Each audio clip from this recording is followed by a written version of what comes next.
We here. I got you. Hey, good evening. So he said 20 seconds. No, I'm. Oh my goodness.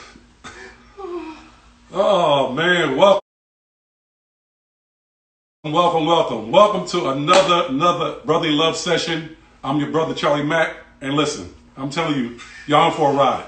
It's already offline. Just getting here has been amazing. So I want y'all to join in. You know what I mean? Listen, man. This is amazing. There's going to be probably some tears, a lot of laughter, a lot of silliness, and I'm hoping that I'll get through it. You know. So again, let's just jump in. Y'all know who they are. You know, the dynamic duo, DJ Jazzy, Fresh Prince from West Philadelphia. West Philadelphia, born and raised. You know what I mean? Jeff Towns and Will Smith. And I want to introduce everybody because of. See, there you go. There you go. I didn't bring you in yet, man. I didn't bring you in yet. No, why isn't he up here? Why isn't he up there? He's got a request to be in. Oh, yeah, request the nigga. There you go, right there. There you go. Right there. Hey, Will, cool out, man. Cool out. Push. Come on, man. Well, all right. Okay. Charlie, am I in the loud? You in now. You in. Am I in the loud, Charlie? Okay, you in, Will. Can you hear me? Charlie, can you hear me? Please welcome DJ Jazzy Jeff, because Will Smith was already in. So this guy. I wasn't supposed to get in so fast? No, you wasn't. Was I not supposed to get in so fast? No, you wasn't supposed to be in so fast. You know, they said they kept it down. They said 5, 4, 3, 2, 1, so I came in. Damn, Charlie, what? Charlie, hey, Jeff. Ladies and gentlemen. Hey, Jeff. DJ Can Jeff. you see Charlie? Jeff, can you see Charlie? Can you see Charlie, Jeff? Is he, Oh, man. Because y'all look like y'all together, but it's an IG Live. Y'all together? Yep. Right. What's up, everybody? What's happening? What's happening? No, Listen. Charlie, I'm very proud of you. I'm very proud of you. Me too. Man, Yeah, listen, like man. this is you've come Don't a cry. long way. Hold on. Let me get my thing off first. Can I I'm do saying, mine? I'm saying you're not just gonna strong arm me just because it's your show. Just because it's your show, you think you can just do whatever you want? Oh my goodness, man. I'm saying, okay, go ahead, talk then. Why don't you give it a If do you want me to stuff? talk, you go and talk then. Hey, well, I think we should let Charlie dibby-deuce us. Yeah, Charlie, dibby-deuces to the crowd, Charlie. Dibby-deuces to the crowd. Dibby-deuces to the crowd. Go ahead. I'm waiting. I'm on your show. Well, you gave me 90 minutes, but stop, man. For 90 Okay. minutes, man. All right. You gave me 90 minutes, dude. One time, Charlie said Oh that my goodness. Charlie said that I don't. He said, Will, you don't sound like me at all. You don't sound like me at all. You don't sound nothing like me. When you do my voice, you don't sound nothing like me. You don't sound nothing like me. And we called his mom. And she didn't know it wasn't her. Oh, my goodness. Mom. Hey, Mom. Oh, Yo, Mom. my Mom, goodness. pick up. Mom, Oh, pick up. man. I'm here, Charlie. Come on, man. Can I have All my moment, man? Oh, go ahead then. Can I have my moment? I'm waiting and you're not talking. Whenever I leave a space, you don't talk. All right, So, go ahead, Charlie. I was about to be honest. I was gonna say I was proud of you and you were doing the show. And right. all that stuff. Let me say mine first, though. Okay. Sorry. It was my show. Charlie It Mack was my. show.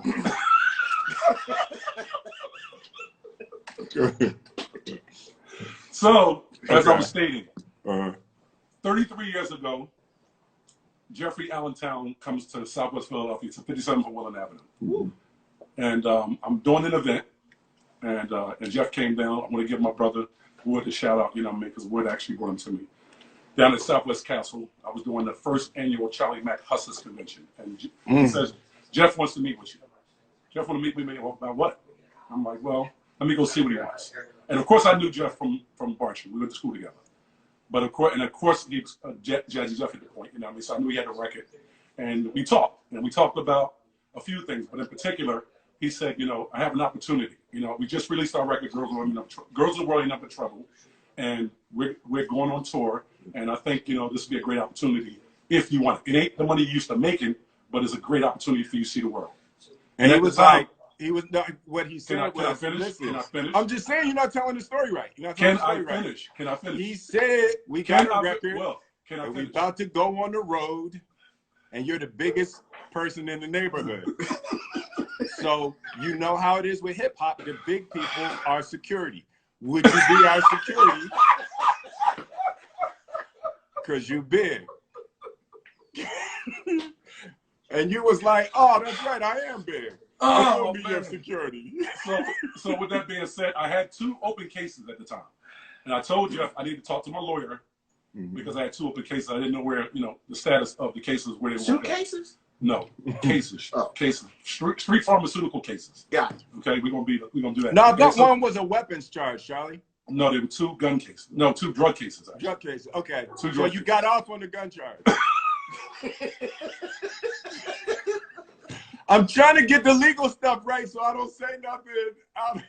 So I don't say nothing out of the way. The gun charge happened in 85. Well, this was 87. Do you remember when your record came out? Do you remember when your record came out? Yeah, okay, so the record was 86. The first gun charge was expunged in 85. Volume on that one. All right. Volume. I'm just trying to, okay. Oh, yeah. I'm just trying to get the chronology right. So So the drug charges were 87. So again, the gun charge was in 85. The drug charge was 87. And by the time Girls Ain't Nothing But the World, Girls in the World Ain't Nothing But Trouble came out, the gun charge was gone, and it was just the drug charges was over in 86. that we had to get a lawyer to clean up for you. The gun charge was over in 86. Okay, I got it. Okay, do you have that? Yes, I'm just. Well, let me know what I'm gonna write some of this stuff down. I'm gonna write some of it down. The gun charge was expunged in 85. Okay. The judge said to me, you probably should get on the basketball court and leave guns alone. Because you don't love with that. Okay? That was, I agree with the judge. Oh, goodness, man. So, with that being said, by the time Jeff comes, he offers me an opportunity. And it really, to be honest, the reason why I was hustling and doing all these things was to have a better life and go see the world. It happened all in one. And girls, you liked girls a lot. So you had Gucci and you had new sweatsuits and shoes and stuff all the time. Don't forget the matching. Matching. It was always matching. Don't forget the matching. Yes. White. Don't forget that, okay? Don't forget that. So with that being said, I talked to my lawyer, Steven Sirota, God rest his soul. I talked to him. He said, Charlie, you're going to be fine. And then, of course, I called Jeff up, and Jeff had JL take me down to get my passport. Mm-hmm. The very first time I leave Philadelphia, other than going to Atlantic City, was going to London, Swiss Cottage. You jumped over another story, though. I'm trying to get past Jeff. You gave me 90 minutes. Keep the chronology of the stories, right? Okay, so let me give a disclaimer, a teenage disclaimer. Yes. So our word that we actually live by was put on the table. We're going to have a couple put on the table moments tonight. Now that was really important for us, in the beginning of our friendship, and that was one of the things that I really rock with you on, is authenticity. We really worked hard as friends and as a crew to stay honest, and we would put it on the table. We would call put it on the table meetings. And Jeff never succumbed to him, but he was absolutely subject of him a few times. Jeff. Jeff. I love Jeff. Jeff, the truth wasn't as important to him as it was to the rest of us.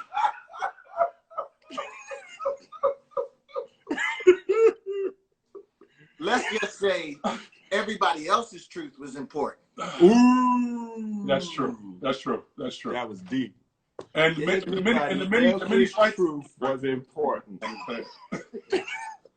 So with that being said, because the thing about it was, as I had already known you from delivering ice to Matt's Ice Cream. Yeah. But I knew you for delivering ice. I didn't know you, even though the record was out. We had never met formally in your hip hop career.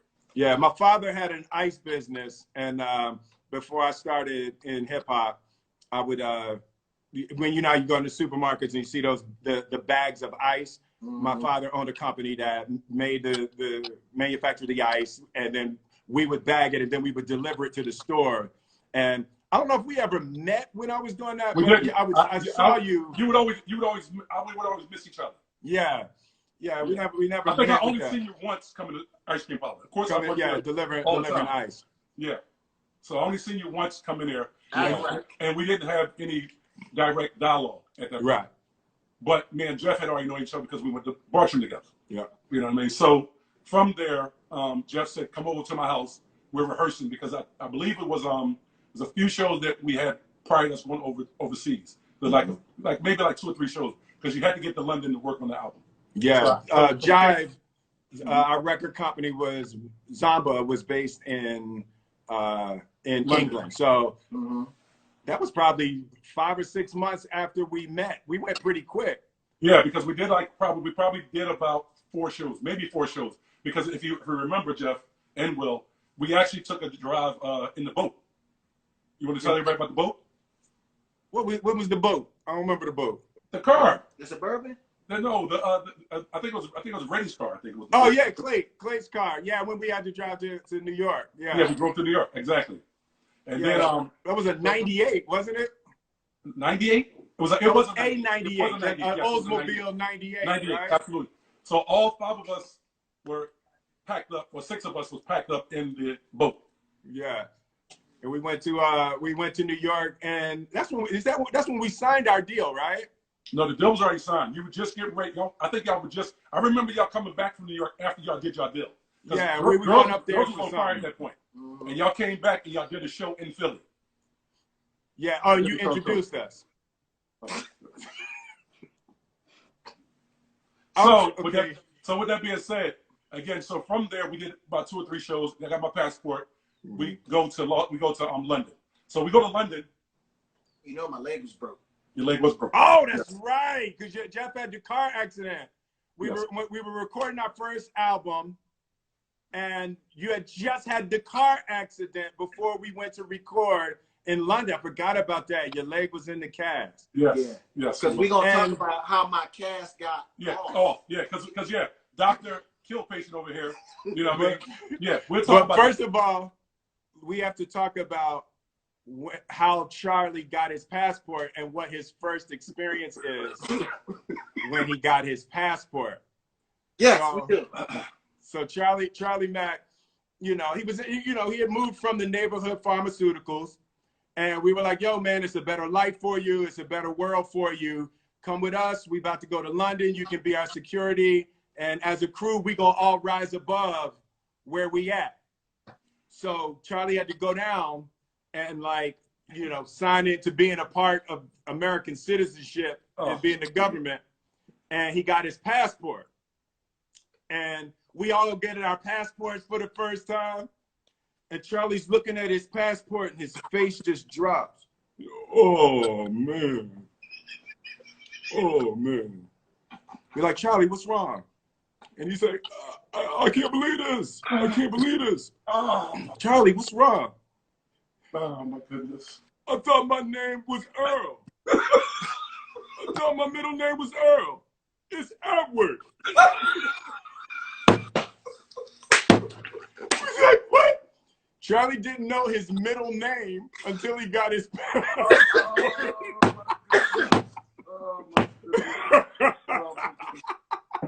Oh, my goodness. Hey, man. I was like, that's my guy right there. Hey, listen. He's my guy forever. Listen, and so that was your moment. So I had my moment. Let me tell you about my moment. So that was your moment before we got on the plane. My moment was when we got to London. When I actually fell in love with you, okay? So we were in the studio 12 hours a day. We would do 8 to 8. Yeah. Okay, we would do 8 to 8. And that's hard work pays. Yeah, we did 8 to 8. But I guess this particular night, we were going probably 8 at night till 8 in the morning. Or, no, probably 6 to 6. Yeah. Something like that. 6 to 6, 5 to 5. But we would get to the hotel, and everybody was, I'm talking about, dead to the bone tired. Yeah. This one particular night, okay, we're dead tired. So the way it was set up was Jeff JL, and Reddy stayed in one room, and then me. Oh, and that's right. Me and you, we would always room together. We were room together. You're right. I forgot about that. So this particular night, I wouldn't do that today with you. I wouldn't do that. If I knew then what I know now, I would have roomed with Jeff. Yeah, Charlie was a rough roommate. But go ahead. Oh, I remember that. That's the night I hit my eye on absolutely. the Let me tell. Can I tell the story? I forgot. Can I tell the story? Okay. Yeah. So again, Will's bed was closer to the window. Mine was closer to the door. Right. So it must. So say we laid down for about a good, maybe we just settle in, maybe an hour, maybe. Yeah. Someone knocks on the door. Everybody's dead time. We always drew the curtains. We closed the curtains so it could be pitch black. So next thing you know, somebody knocks the door. Boom, boom, boom, boom, boom. Boom, boom, boom, boom, boom. So we both ignored it. And then at a point, Will says, Charlie, get the door. I was like, no, you get the door. Charlie, get the door. No, you get the door. Now it's pitch black. We can't see him. We can't see our hands in front of him. He doesn't understand the basic nature of employment.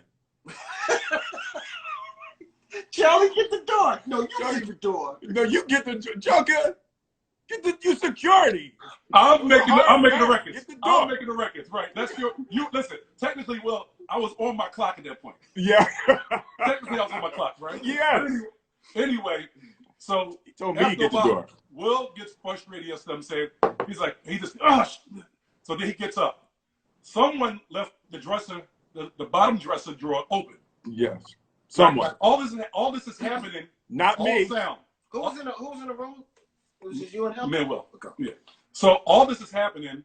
I'm talking about this sound, audio, no visuals. Yeah, it was pitch because I'm laying black. in the bed with my back turned to the door, and it's pitch black.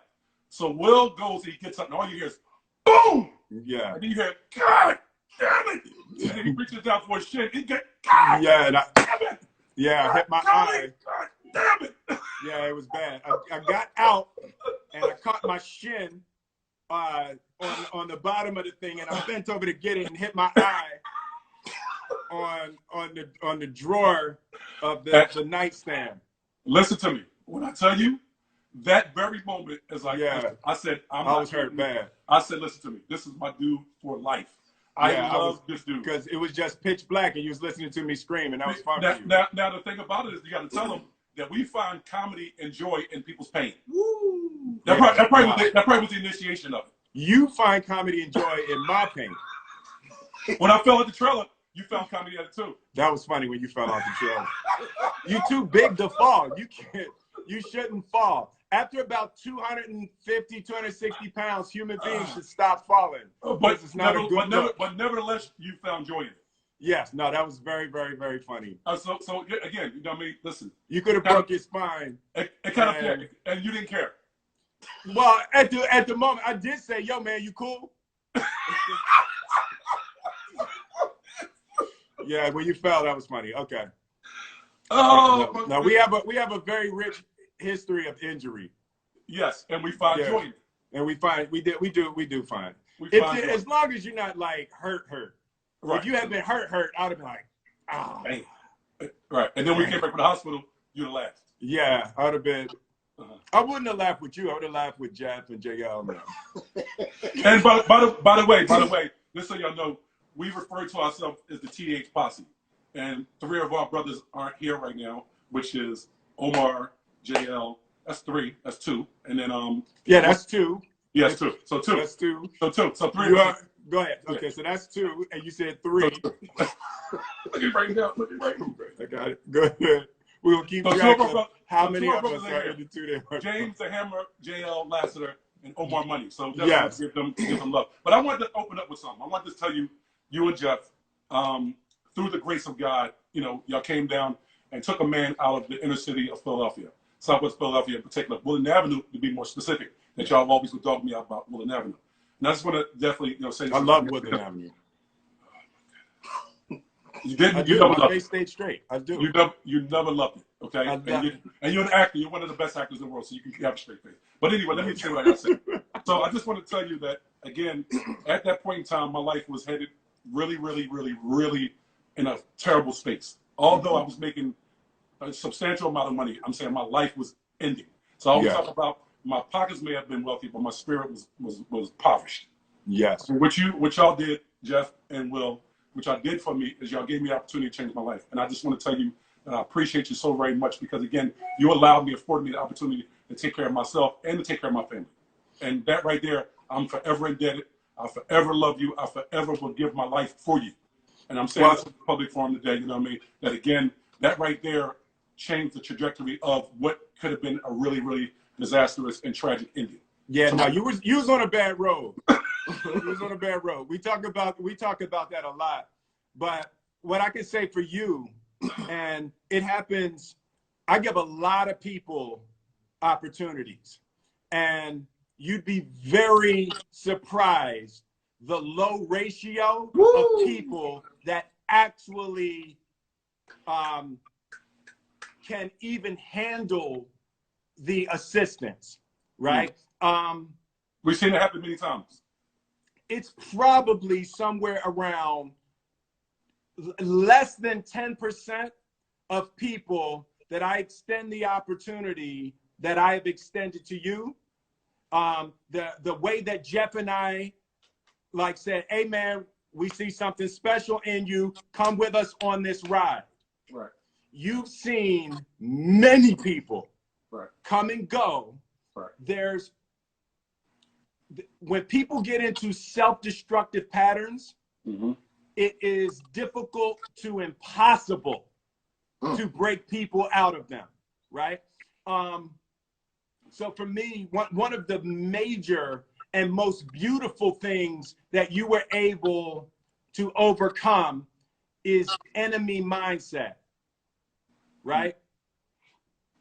I could very well say, I don't know another person that overcame the perception that everybody's trying to get me. I don't trust nobody. Everybody's my enemy, right?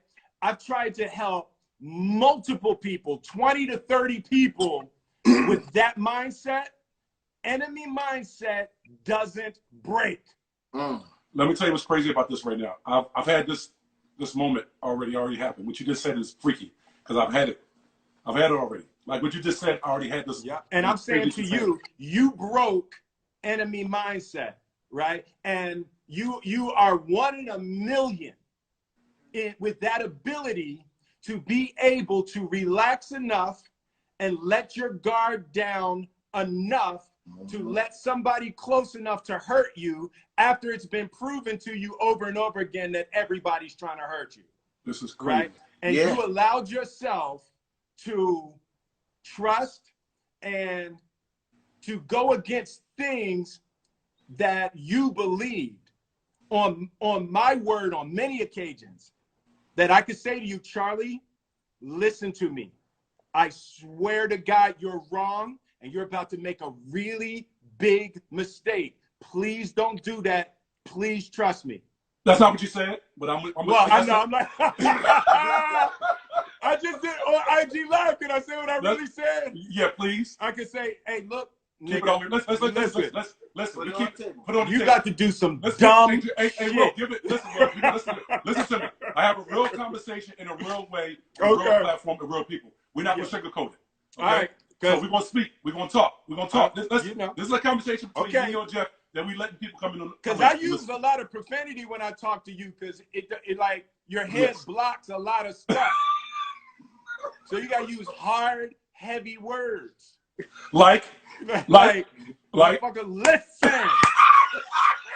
We just Philly clapped you. You gotta listen. Yo. In my face. No, in your my face. Charlie, I am not going to tell you one more time. If you bring a trash bag full of 5s and 1s, it wasn't 5 and 1s. Airplane, one more time. I keep telling you it wasn't 5s and 1s. I'm telling you that wasn't. But go ahead. But for the sake of 5s and 1s, yeah, 5s and 1s. Go ahead. Yeah. If we bring a what? Go ahead. If you bring a trash bag full of 5s and 1s, right, on an airplane one more time, I'm going to call the FBI myself.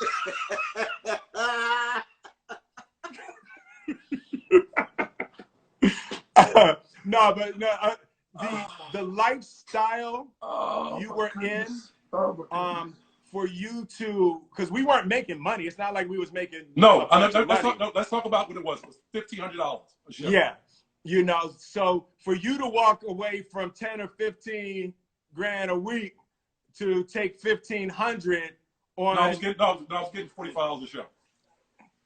we were paying you more than that, Charlie. No, you weren't. I promise you. I promise you. Well, You couldn't. Okay. You couldn't. Think about the breakdown. You couldn't. You had a How much was we paying them, Jeff? Tell the truth. About It was probably $50. No, really. It was a little more. No, it wasn't. No, do the numbers. Run the numbers. all right. Well, I was putting in more than that. Jeff might have been skimming off the top, keeping the other part for him. But I was putting it. Well, in by the time it got to you, and Jeff had put his tax on it. But guess what? Let me tell you something. The amazing thing about it is that you said this to me one time. You said, Charlie, listen to me. Do not ever, and this is actually when I came to LA. You said, don't ever question me about the dollar. Right. What I'm going to tell you is I'm going to change your life. Right. Yeah. Don't ever ask me about that. Don't ever ask me about it. Don't think about it. Don't utter that. Do not talk to me about money. What we're going to do, we're going to change the world. Yeah. That's what I'm going to do for you. Yeah. Yeah. And I'm telling you, dude, I have said that to so many people. The transition that you have made in your life, to break that trajectory and to end up where you are today, is one out of 1,000, dude. Yep. Easy. Yep. One out of 1,000 with the opportunity. Well, you got to think, I'm saying, and you got to take into account, I was my own boss forever. Yeah. Right? And Yeah. the thing about it was that I felt. And then you became my boss. Telling me I got to get the door when you secure it. Yeah, so it's a little bit, you just got an extra employee. That pays me. That pays me. That pays me. You pay me That's for you. that's the best job ever. So with that being said, wow, man, you're sorry. Go ahead. You were saying about the transition, making the transition. Listen, dude, you only give me a certain amount of time. Okay. All right. Okay. We got a lot to get in. Sorry. Okay. And you know you're anal about. Sorry, Hefe. Go ahead. This is your show. Go ahead. So with that being said, you threw my whole train of thought, man. God. Get me back on track, bro. Come on. Because you Charlie, you keep saying with that being said. You gotta stop saying, I'm trying to help you do your show. You keep saying with that being said. Okay. So just let it be said and just move on. You don't have to say with that being said. Now, with that being said, let's move to. No, you were talking about how people make. We were talking about the transition, right? And this is really serious, and specifically in this time, for our community, this is a really critical concept, right? And you know, the African American plight, for the first time in world history, yes, is being acknowledged globally. Right? There is more opportunity that is going to blossom over the next year and a half for African American entrepreneurs and for political aspirants, and you know, the world has recognized our plight, right? And there's going to be so many opportunities and possibilities and people that want to help. And the thing that I fear most is the thing that we're talking about, where our minds potentially have been so habituated to enemy mindset that we won't be able to recognize the new friends we have. You know, and it's a really, really critical time for us as a community to recognize the inner blocks that we may have to our progress in the moment that a lot of the outer blocks have been moved away in an unprecedented way. You know, so it's one of the reasons I was excited about doing this conversation with you now, I think you represent a very powerful example of, making that transition from, having to do what you got to do to survive, to making your way into learning how to play the game and how to use the system and how to seize the tiny little cracks when the door opens. You learned how to get your foot through that door when the tiniest crack opens up, and you never let it close again. Well, again, I'm saying, so with that being said, my whole you journey, said with that being said again, my whole journey with hustling, yeah, again, to in a poverty situation and see work, right? So again, I think because the creator understood the core of who I was. Yeah, he offered it to me without me having to have a tragic ending to it. Yes, exactly. And so it was like, okay, I'm going to give you this opportunity. And again, and that's the thing, because watch this. You never knew that. Well, you did know, because of course y'all paid me the $50 or $45, so of course you knew that. It was at least. But you said you gave me more. You said you gave me more, but so it was at least 100. But anyway, I'm saying what you extended to me was the opportunity that I yearned for. Yeah. Right. And although it was the moment, so I got met with that moment twice. First, of course, when y'all first take me on, I was, of course, having a substantial amount of more money. And again, that was the thing that I wanted. I wanted a better life. Right. Not more money. I wanted a better life. So when you extended that opportunity and Jeff came and got me, it was like, okay, it wasn't even a question. Because at that point in time, I'm saying I was in a transitional point in my life. I had 2 open cases at the time. And they were trying to give me a 3rd case, which would have gave me a federal case. Right. So Jeff never talked finances. He just said, this is the opportunity. And if you want it, listen, I'm telling you, it ain't the money you used to make it, but we're going to see the world. Yeah. Right? Now, we go on the road. And again, I never even asked. I was like, let's go. Right? Because I was already pretty much still solvent financially. Yeah. You like that? Did you like that? You like that? That was a good word. He said I was still solvent financially. I'm going to bring that up later. We're going to circle back to that, buddy. Is the mayonnaise level still in effect? The mayonnaise level, yes. Yeah. Oh, that was another thing. Jeff always had what he called the mayonnaise level. And he didn't want there to be any words that were bigger numerically or conceptually than mayonnaise, right? So when you would say a word, it could be shorter, but if it was conceptually bigger, Jeff would be like, yo, mayonnaise level, dude. Mayonnaise level. That's over the mayonnaise level. No words bigger than mayonnaise. Another time that happened, I'm going to jump through, we're going to get back, is when y'all did the interview with Brian Gumble. Oh, that was fantastic. He says, do y'all plan on doing hip-hop in perpetuity?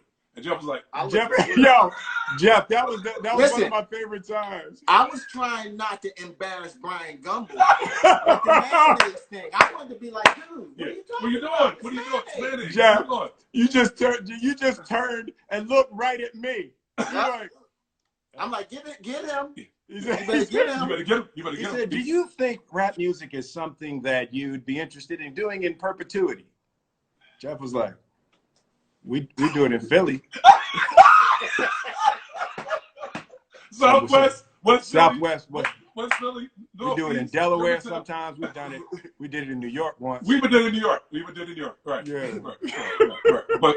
But perpetuity. Perpetuity was a lot. We probably would never do that ever. Yeah. But with that being said, the mayonnaise level has been implemented. We had a couple keywords. Mayonnaise level, of course, put on the table. Put it on the table was big. Put on the table was lovely. Jeff actually didn't succumb to none of our childish, Succumb's a good word too, Charlie. Succumb. You know what? That's another thing that I like, that you older. Like you just use good words. He talking about, I was solving financially, but I wasn't gonna succumb. Yeah. Okay, mayonnaise. Hey, Charlie, man, mayonnaise. Hey, listen, man. The mayonnaise level was in effect. That's right. Mayonnaise level was in effect. And then we had one that we called put on the table. Mm-hmm. Right? Yeah, you gotta put it on the table. I think that's something that everybody should use. Yeah. It's funny. It's like the red table is kind of like I put it on the table. Put it on the table, right? Where you say everything why exactly Why as did it is. Jeff avoid any of that? Yeah, Jeff. Don't put me in your stuff. Don't put me. Yeah, Jeff didn't like. Yeah, he had a little bit of an aversion to the truth. Yeah. I didn't want to succumb to being put on the table. You know what I mean?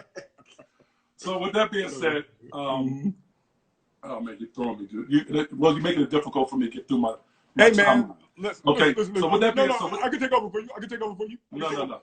That's No. cool. So folks that have been under a rock for the last 33 years. Yes. If you could actually tell the story of how you and Jeff got together, how I came to actually work with you all. You know what I mean? Because I think people, because let me say something to you. You understand? There are, like, this is a whole generation, this social media world. Jazzy Jeff and Fresh Prince haven't done this together. Yeah, that's real. And watch this, in this medium. Yeah, oh, that's right. Yeah. It's the first, like, yeah, we haven't been on nothing. We haven't done it. You didn't hear what I said, though, Will. You missed it. He said, in this medium. In the, that's little. That word's little. That word's little. No credit for that one. But Jazzy Jeff and Fresh Prince has yet, I'm saying this is the inaugural. Yeah, that's true. Instagram conversation. We haven't done an IG live combo. Jazzy Jeff Fresh Prince. Yeah. So with that being said, yeah, how did y'all hook up? Hold on. Oh, hold on. Oh, sorry. My mic don't sound nice? My mic don't sound nice. Jack, why? My mic don't. Can y'all hear? Y'all can hear me though, right? Yep. I was putting the mic on. They just told me that my mic fell off. Oh yeah, it did, but now it's on. How's that? Can you hear me? Yep. My mic sounds nice. Check one. My mic sounds nice. Check two. So Jazzy Jeff and Fresh Prince. So that was it was 1985, right, Jeff? Yep.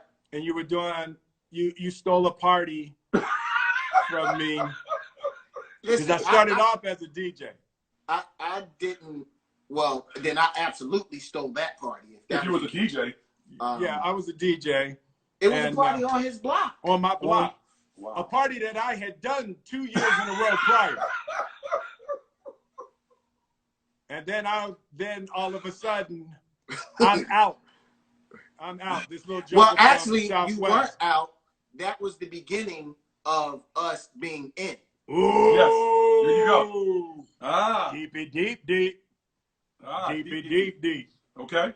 DJ Deep. It was a house party on his block. It was at Oris and Judy Stewart's house. Yep. I don't remember if it was Oris or Judy's birthday.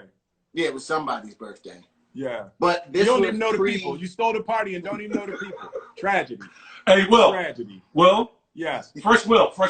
That's yeah, Fresh Will. Right. Fresh Will. Listen, can Jeff tell his story? Because again, you know you gonna take it. Can Jeff tell his story? Okay. It was both of our stories. You know where you got me, Charlie? Right there. That's where you just got me. That's where you just got me, Charlie. Right there. Right there is where you hit me. Go ahead, Jeff. Because you are the storyteller of the group. Tell your little story, Jeff. I'm coming to you.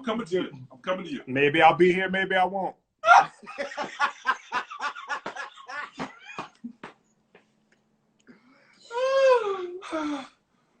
Go ahead. Now y'all leaving all this dead airtime on IG Live. No, I'm trying to get to the point where we are today. There was a trajectory like that. Okay. Trajectory is a good word. But I had said that one twice already. So you can't just repeat a word I said and get the same credit I got for it. All right. We're kind of dual tasking today. Mm-hmm. We're on Instagram Live and we're on Twitch. Okay. We're on Twitch. Okay, fancy. You know what I mean? Yeah, we're going on Twitch because Mack. So you two streams. You know what I mean? 2 streams.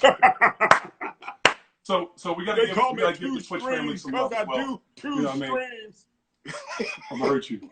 You know, but yeah. So go ahead. Go ahead, Jeff. You were talking. Listen, man. This was pre-social media. This was no pager. Mm-hmm. So when you call somebody, I got a call saying that they wanted a house party done on 59th and Woodcrest. I picked up the phone and called my MC at the time, and he wasn't in the house. Was it Ice? It was Ice. It was Ice. And he wasn't in the house because this is when you called the girl and she had to be home. You couldn't text her or page her or Instagram or TikTok or any of that other stuff. Any of that. If she wasn't home, you wouldn't she have wasn't home. TikToked her anyway. Yeah, that's true. So I just went to do the party. I was like, listen, I'm MC-less. MC-less. Wow. And when we started setting up the equipment, Will walked in the basement. And I was like, I know you. Like, we be at the Win together. Wow. And he was like, where's Ice? And I was like, I couldn't find him. He said, mind if I rock? And that might have been one of the most legendary nights I've ever had. So essentially, you came for a hostile takeover. He took your DJ job, but he took the DJ job, and I really wanted to like square off on dude. I had my boys. I was like, yo, what's up? You know. So you really came to check up, but he threw you off. He threw me off being all nice. I was like, the Jedi mind shit. He was like, what's all the niceness? Joker, you stole my party. Like, hey, buddy, I know you. It could be both for hours. Yeah. You know what I mean? It could be both for hours. Absolutely. So Jeff, what was it about Will? What was the mystique about Will? What was it that drew you to him? There was no other rappers there. Knew everything I was going to do before I did it. Yeah. And that came Instinctually. from observation. Like Will started paying attention that I did certain things with different hands. Mm. And he would call something out for me to do when I was on the offhand, knowing that I would bring it in and then it would be time for me to do it. And I was like, how do you know that? And the whole night was that. He would say a rhyme, and I know that the punchline of the rhyme usually comes on the fourth bar, and I would drop the music out so he could say his punchline and everybody would cheer and then bring the beat back. Mm-hmm. And he's looking at me like, how did I know that? So at the end of the night, I was like, yo, what you doing tomorrow? And tomorrow ended up being 36 years. So first, Will, what was the allure and the mystique about Jeff? Yeah, it was just what he was doing with turntables. Oh, okay. Can you hear me? Yeah. Yeah. You can hear me? Yeah, what he was doing with turntables, he retired me that night, right? Because I had my own turntables, and I was DJing, and I watched him cut one time because it was before anybody knew about this stuff, right? It was like hip-hop was still brand new, and DJ Cut and Flash was really the only person that was nationally recognized on that level, and there was nobody that was doing what Jeff was doing with turntables. And I would say the big thing for me, well, the first thing was the sync. We were just in so much sync. He understood rhyming, I understood cutting, right? So we were finding each other. It was like a jazz session that first night, and we were really finding each other in a beautiful way. And it was like he would do something, and I started naming the things he would do, right? So that was what he would just create something, and then I would make a name for it. And because I understood it, it was like a ringleader at a circus that shows you where to look and what to listen and explains what's happening. I started taking that position because I knew at that point, seeing somebody cut, for a lot of people, it would be the first time they'd ever seen it. Yeah. Like that's hip hop was that new. You could be in a crowd where half the crowd had never seen somebody cut and rap before. Yeah. So it needed explanation. So it was just something that I knew how to prop him up in a way that people could comprehend what was happening. Mm. Yeah. So do you remember the very first cut? Because I know you are anal about detail. Hey, man. Yeah, anal. Right? You're anal about detail. And that did just, for people that think it happened, just happened. No, that's actually how you got till today. Because again, preparation and your approach to whatever you do was very, very detailed. Yeah. Do you remember the first conversation that solidified the partnership? Well, we both had different crews at that time. He was with Ice, and at the time I was with the Hypnotic MCs.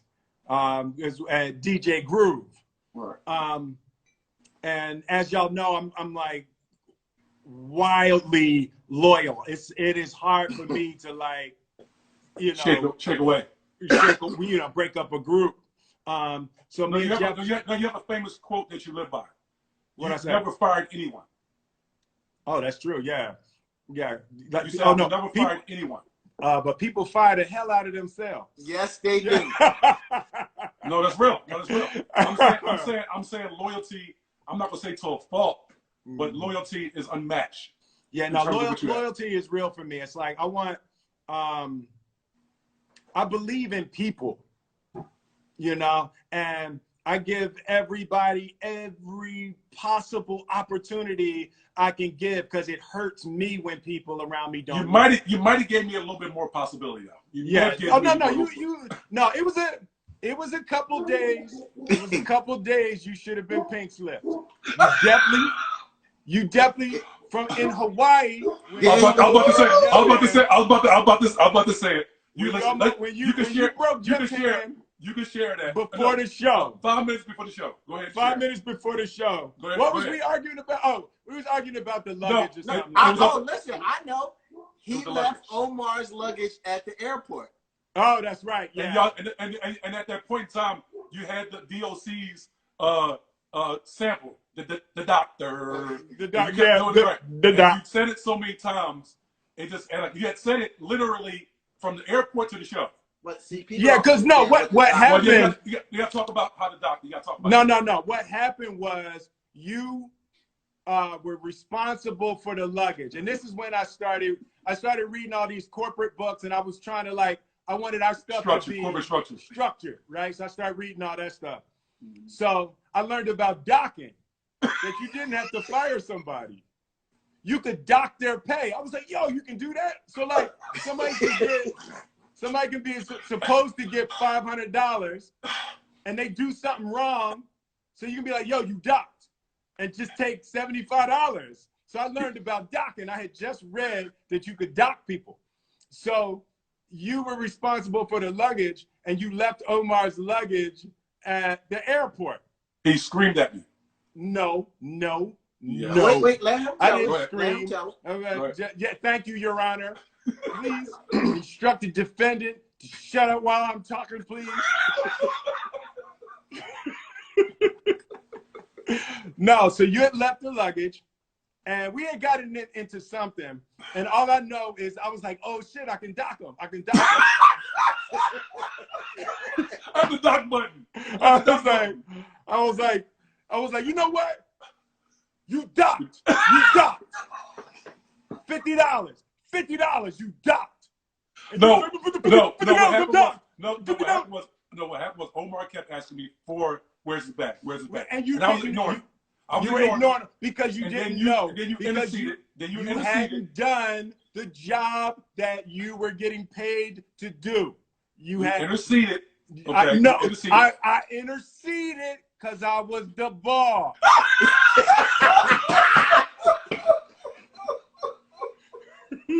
Well, you lucky I don't pay you. You'd be docked right now. You would be docked right now. No, so I learned that. So I said you docked. You docked.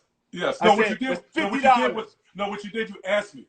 Charlie, Omar asked, did you leave his bag? I understand what you're saying, but were you responsible? I don't care about that. You said, I don't care about that.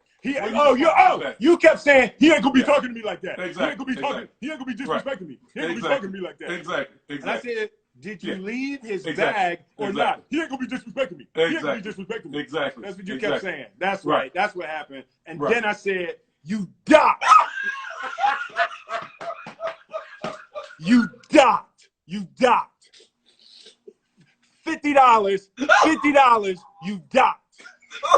So I took, he was like, what? You don't take my money? You don't take my, I said, I just did. You docked. And then you squared up like you was going to hit me. Right. Remember? And first you punched. And you docked again. You punched the, punched the locker. We were in an arena or something. You punched the locker. And I said, oh, you want to punch stuff? You docked again.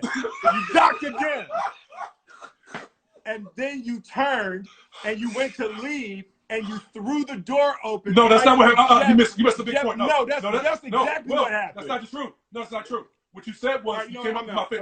I'm out. You say y'all. No, what happened was, listen, you're going to appreciate this. What you said was, hit me.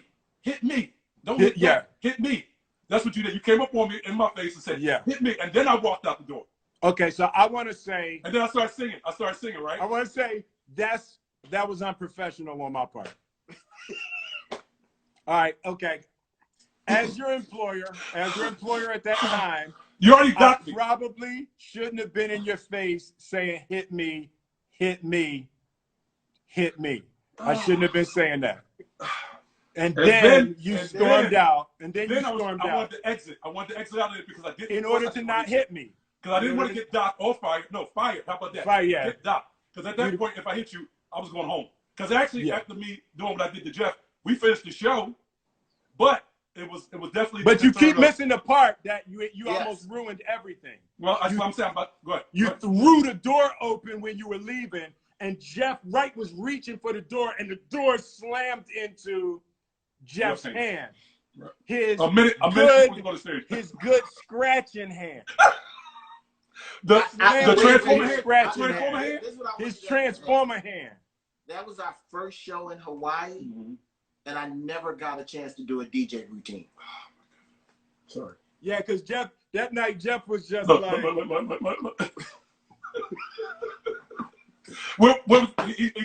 He was Jazzy Jeff without the magnificent. Yeah, he was like, that joint was up like this, and all he could do was play the records. Because Jeff's hand was fractured. Fractured. You fractured his hand. Was it your left hand or your right hand, Jeff?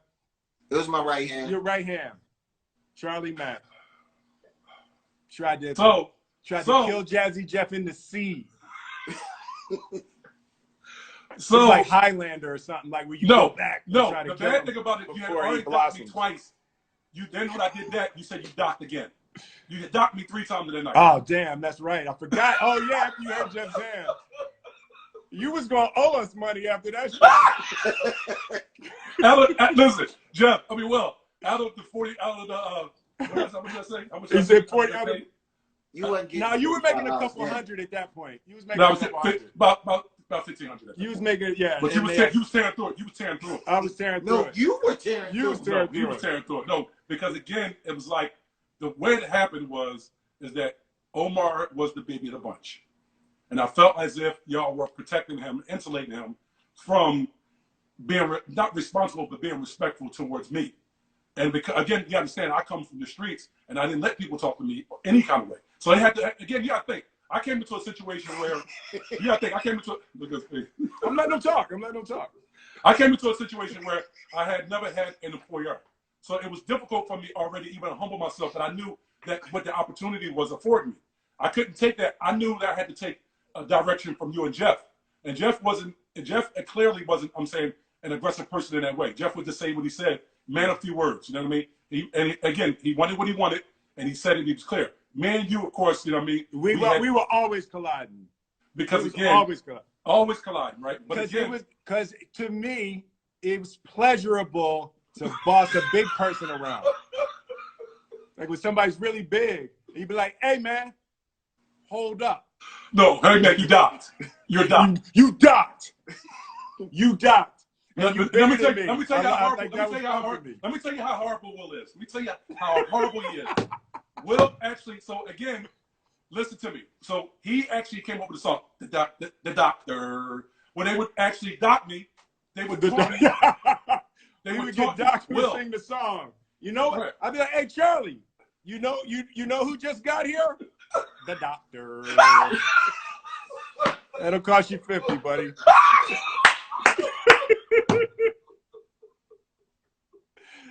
Yeah. No, but the get out to the sea. Listen, the bad thing about it was because we did the show, we came back in the dressing room to go to the hotel, and it's quiet. And Will said, "The doctor." Yeah. Okay. Hold on. As I'm maturing, I recognize docking an employee and then making up a song about it to taunt him is not appropriate. It's torture. It's torture. Yeah. It's torture. And Yeah. you were torturing me. That was bad. No, not only that, I'm saying you confronted me nose to nose. Hit Yeah. me! Hit me! No, hit me! I was like, That's unprofessional. That's unprofessional. Yeah. Actually, you know what? When we started off, I was saying how well you done making the transition. You actually didn't do a good job. It was the skin of your teeth all the way through. Like you just barely made it to where you are. oh my goodness. You tried to throw it away a lot. Oh my goodness. I actually didn't, but I'm saying it took me a minute to come through. Yeah. No, you came through though. You came through. I'm very proud. The blessing is that absolutely you were getting calls from everybody. This dude is like uncoachable. Yeah. Yes. He's a street dude. True. He's a street dude. He's wild. He's a street dude. He's wild. And you know, I had people say to me, "Hey, listen, I'm warning you. I'm warning you. Like you're on a really great trajectory, and this guy, you know, is going to pull you down." And that only fueled me. Like when people would say that, it was like because I knew that was wrong. Like I'm good at seeing people's hearts, right? So I can tell what people's hearts are as opposed to their actions. I can't always tell if someone will overcome themselves because that's very rare. But I always knew that under the character of Charlie Mack was a dude that wanted nothing more than to do right. Just wanted desperately to do right and had overcome the world. And the only question was, could you overcome yourself?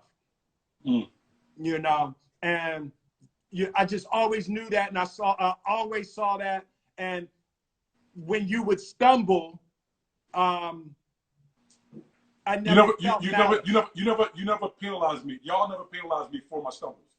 Yeah. Never. Nah. Like never ever. Like I never had a situation again other than me crushing Jeff's hand where I felt like I'm saying, okay, they make it the plane ticket for me. Yeah. Like never ever. No, we should have. We should have. We definitely should have. You should have been out that day. We should be doing this interview right now with whoever the new security was. So, Will, we're going to not put a pause in, but the Twitch audience wants to know where your art come from. They love your art. Oh, Twitch. I would say what's up to Twitch. Yes. We got the Twitch. We doing Yes, double streaming. Yes, Twitch yes. audience is there. What's up, y'all? Thanks for coming. That's two of my wait, is Twitch Charlie's too? Or is Twitch mine? Twitch is Charlie's. No. So Charlie did all this. So all of this, Charlie gets all the benefit of this, and I get nothing. Who approved that? Which one of you guys approved that? So Twitch, what's up, Twitch? Shout out to Trey. My son Trey should be on there. He's on Twitch all the time at 3 o'clock in the morning, loud. Loud? Yeah, real loud. Twitch is an awesome platform. No, Twitch is ridiculous. So Jeff I'm saying, what's up? Jeff has a show on there, and I also have a show on there with me and Lady B called Behind the Rhyme. That we do. Do I get a cut of any of that, or is it just you guys keep all this stuff for yourselves? We can talk offline. I'll speak to Todd offline. You know what I mean? Well, I think we might need to pause here and straighten that out. I think we should stop it right here and get the business right. You are somewhat of a big deal. You know what I mean? Yeah, I'm supposed to be getting a cut. I'm supposed to be Don King in this thing. Well, Jeff is DJ Jazzy Jeff. He's the cutter. He's the cutter. Okay. I thought you gave up the cut. Yeah, that is true. Okay. And Jeff been skimming off the top for years. He think I don't know. He was older than me, so he was always getting the check first, taking his cut, and then splitting the rest with me. Great segue into my next question. How did it become DJ Jazzy Jeff in the Fresh Prince versus the Fresh Prince being the MC in front? How'd that come about? How'd that come about, Jeff? Well, listen, it was Eric B. and Rakim. It was. No, I was younger, and Jeff took advantage of my youth and put his name first on the contract. No, that was just of the time the DJ's name just went. Yeah, Grandmaster Flash and the Furious Five. Right. You know, Eric B and Rakim. It was like the DJ's name usually went first. And Jeff actually, he got out of the blocks faster than me. Jeff won the battle for world supremacy in, was it 86? 86. The DJ battle for world supremacy in New York. So Jeff was on a global scene as Listen, a DJ. I owe you that one. You owe me a lot. You owe me a lot. You said you owe him a lot. You at least 20% of your Twitch. So when we went to do the battle for world supremacy, Will knows that, you know, I'm laid back, and I went to go shake I was going up against the current champion, and I went to go shake his hand, and he wouldn't shake my hand. And Will looked at me like real angry from the crowd, and was just like, "You Will." Wow. His ass. And it changed. It changed my approach. Wow. Yeah, you know, Jeff got a little fire in there every once in a while. You have to listen. You have to strike that match know a what few I times. wanted to say that I've always been mad at Jeff about. Oh shit. No. Let's put it on the table. Put it on the table. Okay, listen. Put it on the table. Put it on the table. So I started in this industry. One of the biggest and the most important things to me was to travel, right? It was one of the biggest things in music and in my life. I had driven when I was like 8. My father took my whole family across the country in a camper, and I saw the Grand Canyon. And you know, we drove the southern route and then came back the northern route through North Dakota. Went through the Badlands and back through Chicago, Niagara Falls. So you know, I had been around this country, and I loved and I wanted to travel. And the first time that Jazzy Jeff and the Fresh Prince had an opportunity to go to Africa, you remember that? We got offered a concert in Africa, and tears came to my eyes. You were steaming. Like I was so excited to go to do this concert, and Jeff said no, he didn't want to go. And Jeff, why didn't you want to go? Why? Pass it over to you. Why did you say you didn't want to go, Jeff? I don't remember. Do you remember the quote? No. The quote. He said, and I quote, "Man, we don't even know what kind of bugs is going to be over there." This joker turned down a trip to Africa the first time because we didn't know what kind of bugs was going to be over there. Oh, I bet there is a lot of where is people. Charlie throwing a door when you need him?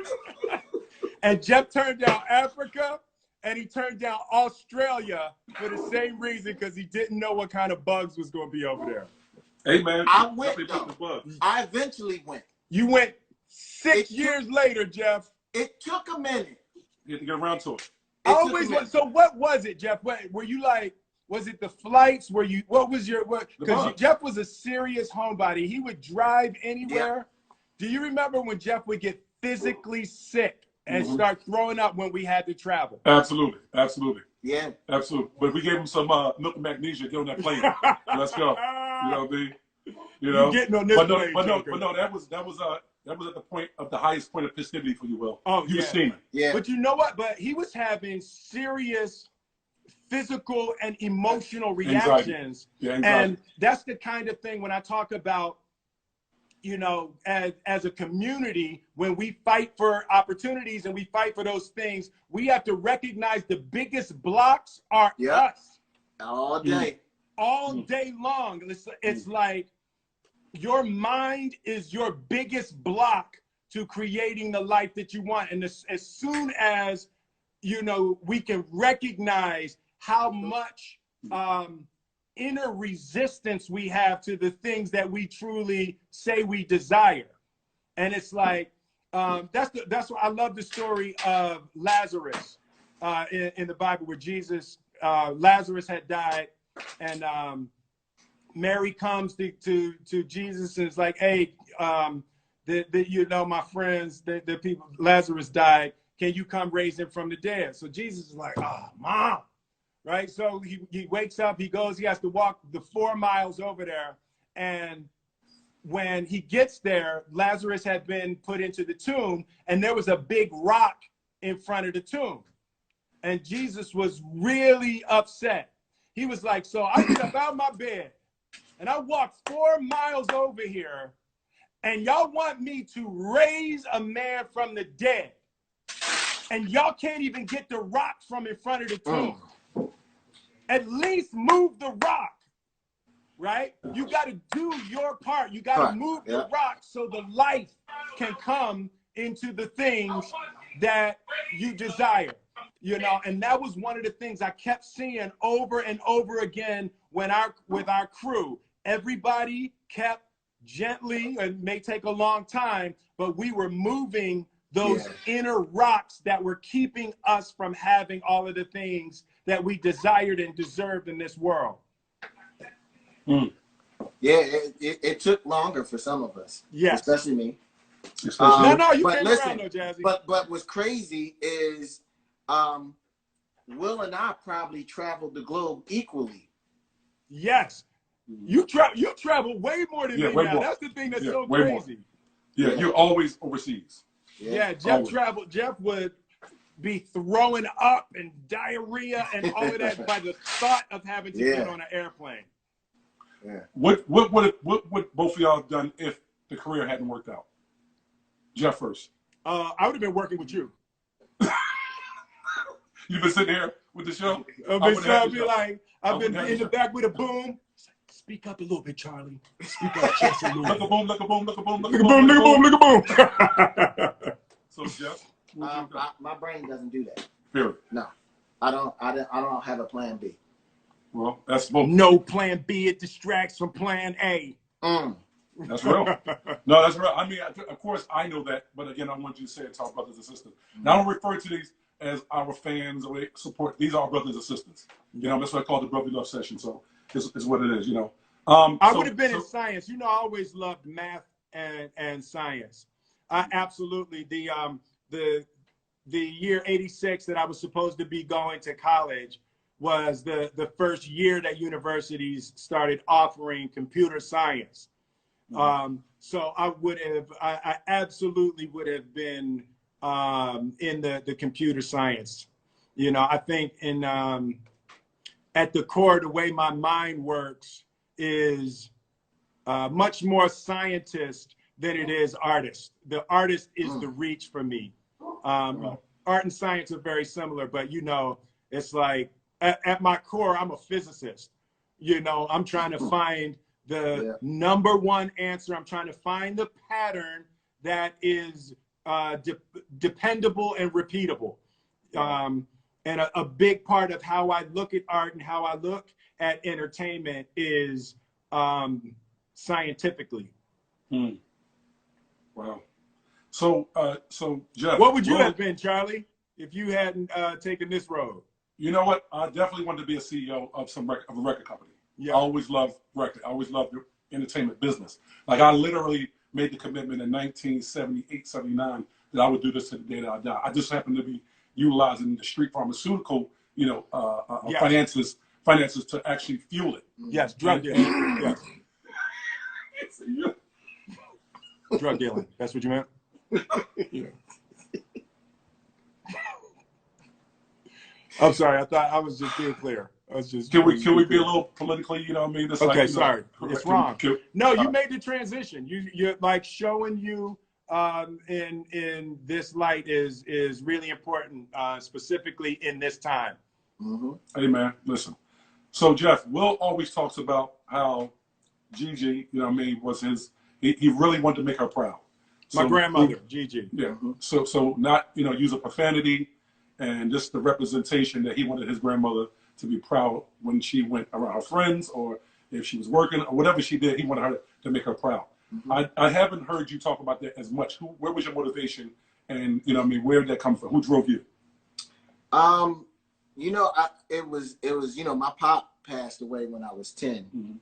And I have a vague memory you know, of who he was and what he liked. My mom, you know, pretty much was that person that, you know, listen, I set turntables up on my mom's buffet in the dining room, you know, and she allowed me to play music really, really loud in the house without, you know, my mom never told me, I mean, of course she tells you to turn it down, but my mom never deterred me from doing what I was doing. You know, I remember when I won the new music seminar and came home and showed her the trophy, she cried. And that, you know, that felt good just to kind of have your parents, you know, to be there and understand, you know, because especially back then, like Will said, this was so early in hip hop, I was embarrassed to give someone my resume of what I actually did. You know, when you tell somebody that you're a DJ, you tell somebody you're a DJ, the first thing they would say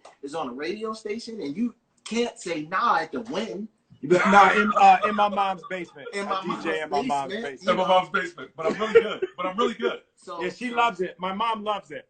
Right. You know, I think just coming from doing something that hadn't really been done was a little weird because I didn't have a reference point. So, you know. Okay. All right. So y'all, I want to know how this happened. At the point where y'all actually started your career and the messaging that you actually were utilizing, you removed profanity from your music. How did both of y'all sync like that? How did that even come about? Well, when I first told Jeff that I didn't want to have profanity in the music, he was like, "Yo, that's fucking stupid." I said, "Stop cursing." No, but that was my grandmother. You know, like my grandmother found my rap book, and because when I started writing, I was writing with all kinds of curse words. Like, really? Yeah. When I first started writing, it was you know, it fit in with what everybody else was doing. And she found my rap book, and she turned to the last page, and she never said anything to me, and she wrote, "Dear Willard, truly intelligent people do not have to use words like these to express themselves. Please show the world that you are as smart as we think you are. Love, Gigi." Wow. And then from that moment, I don't know if I wanted to, because it was really hard for me, because you know I like to throw myself. Oh, you throw Oh, I can throw them. I can throw them with the best. No. Listen. Now let's let everybody know we have a thing called the mayonnaise level. The mayonnaise level. Are we doing it? We gonna do that? We gotta do that again? Well, I'm saying, listen. I'm just saying, I'm giving people context of how the Jazzy and the Fresh Prince, team work. You know what I mean? Because again, I'm saying, listen. The perception is that we were the nice guys. Cool. Yeah, the perception was that we were the soft guys. That's why we had to fight every week. Every weekend. Listen. Now, I remember one time. Jeff stood on the curb. Listen. Do you remember the time Russell had to pull us in, and he was like, "Okay, guys, listen. Here's the deal." He's like, "I got some of the hardest, roughest groups on tour. Why is it that Jazzy Jeff and the Fresh Prince as the group, that's my problem group? Y'all get fight into a fight every night? How is it possible you can get into a fight every night?" And it was because of that, because we were the nice guys, we were the soft group. The perception of it, though. The perception, yeah. Wasn't nobody gonna say nothing to Chuck D. Like that wasn't nobody or Eric and Rakim. Or Eric B. and Rakim, right? So you go into these towns and people is mad. They felt like we was the easy win. Listen. We certainly were not. Listen, Will, can I just say this, Will? I'm saying to you, what is our record? What? We might be pushing up. We better than Floyd. We doing better than Floyd. We better than Floyd. Our record's better than Floyd. We up there with Marciano. There was a lot of shows. Listen. Let me say something to you, okay? Other than the L train, okay? Other than L train, we took no. Listen, I want everybody to know that. And again, the great thing about this, we wouldn't walk around with our chest out like that. Yeah. If you brought it to us, you were sadly mistaken. No, what happened is we like to have fun. So Yes. as I see now, that's different. Like we always had on bright fly clothes and we walked in loud making noise without, it's like you go into a new town and you don't know nothing, you should probably take it down a notch. Right. Just take it down a notch till you get the lay of the land.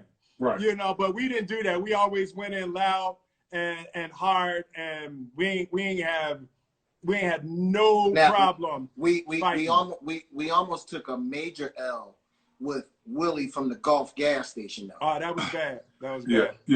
Yeah. We could touch on. I think that was my first time ever getting shot at. I think that was my first time. Yeah. It was. So wait, so we got shot at in Albany, Georgia. Yes. We got shot at in Oakland. No, and then when you grabbed the gun from the cop, get ready to shoot me. That was an accident. That was an accident. That was a terrible day.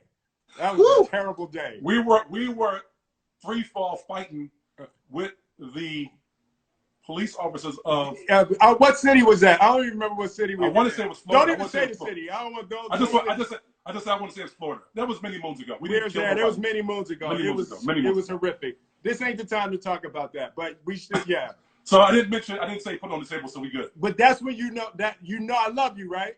Hey man, I love you back. Hey, that proved it. We were in a situation and a police officer went to pull his gun on Charlie, and I grabbed the gun. Yes.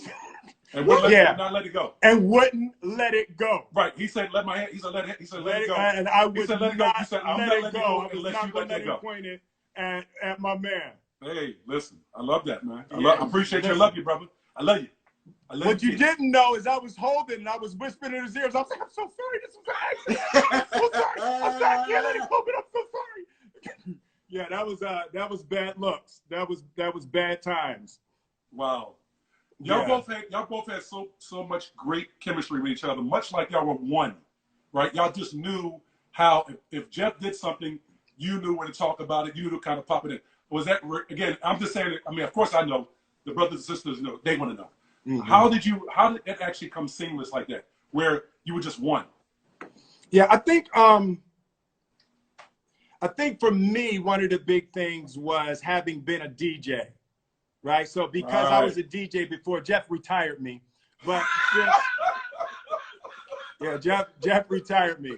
It was like and a producer. Yeah, and a producer, I was a DJ producer, and a producer, and he straight retired me. So because I had a little bit of experience, I kind of understood, and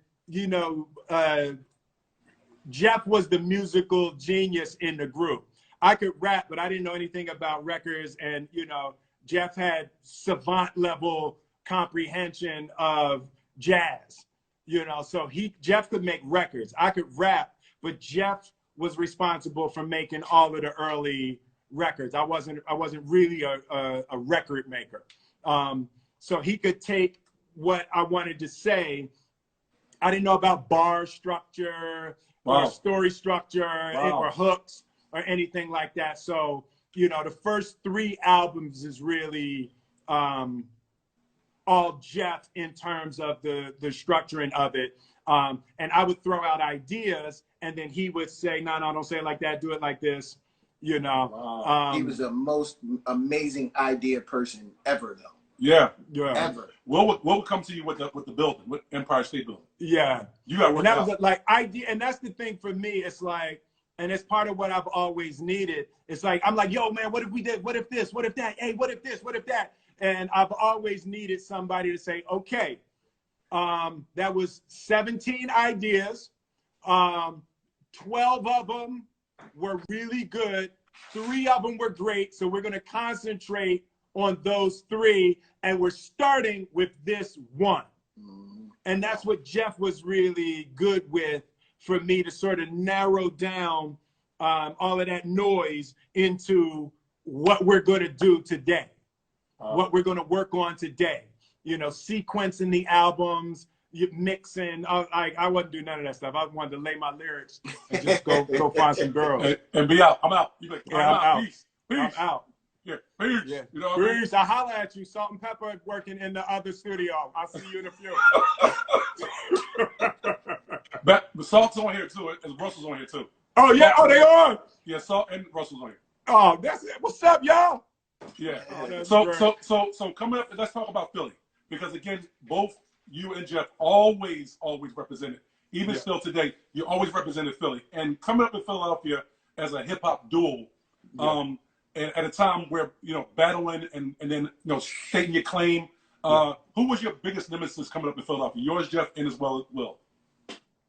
I know who Jeff's was because I was that. This is the only person in Philly I was ever scared of.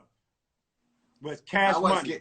I wasn't scared of nobody. Jeff wasn't scared, but I was scared. Cash was the only person that I ever thought. You were scared for Jeff with Cash? I was scared for Jeff with Cash. Scared. Why? Yeah. Cash He was actually the only person I'd ever seen that could get anywhere near the masterful approach to the turntables that Jeff had, right? And Cash was always going that one trick too far that would throw Marv off, right? Cash would skip. Like Cash would do all these great things, and then it'd be one thing and the needle would skip because he was trying something that was so incredible, right? Whereas Jeff never threw me off beat. Wow. And that, like, Jeff would keep the tricks just short of something that you can't dance to. Jeff always believed if you can't dance to it and a rapper can't rap to it, it don't count as real cutting. Wow. Right? So it was like, I saw Cash one time and I came in, Jeff, you got to learn how to flip over the turntable.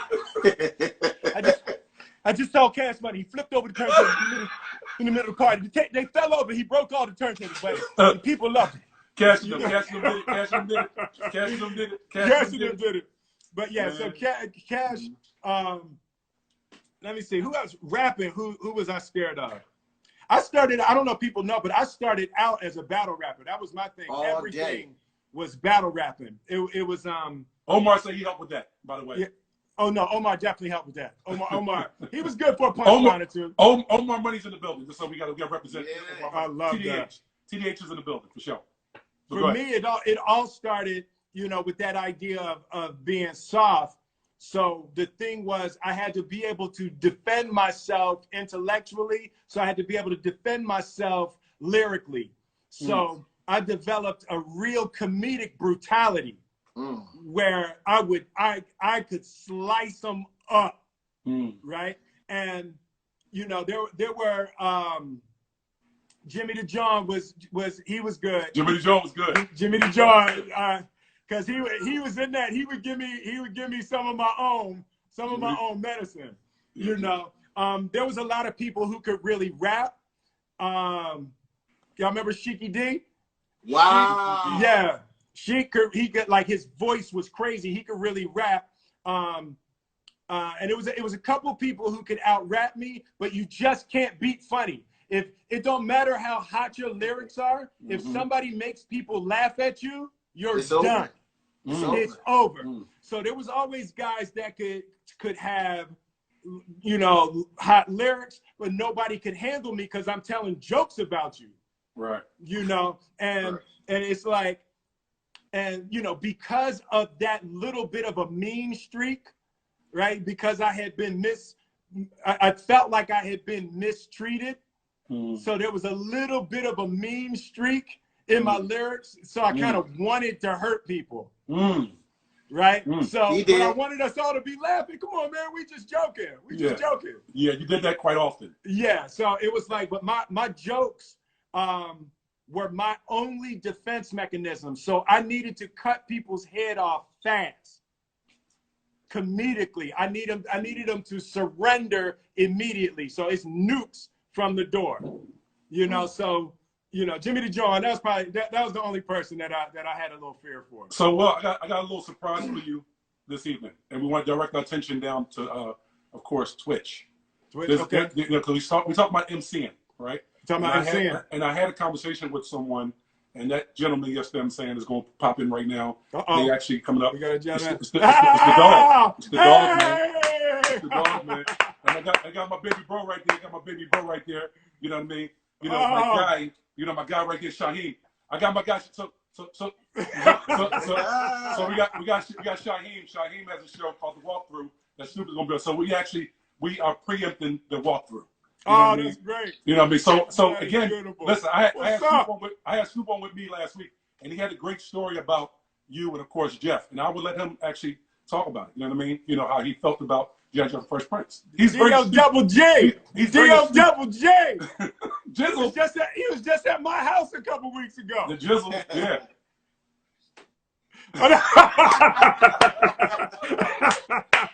But he's very astute about Philadelphia hip hop in particular. He's a very like Snoop. Again, I understand why he's the dog father, because again, he's very knowledgeable about it, hip hop as a whole. You know what I mean? Whether it be old school or new school, and in particular, he knew a lot about you all. So if you could speak to that, Snoop. That's crazy.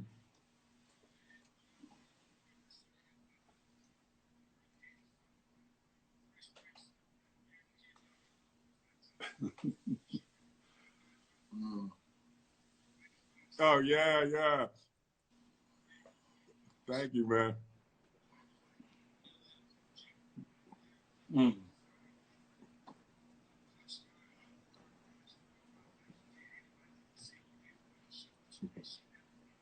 Thanks, man. Yeah.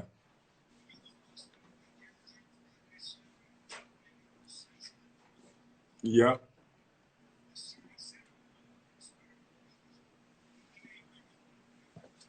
Yeah.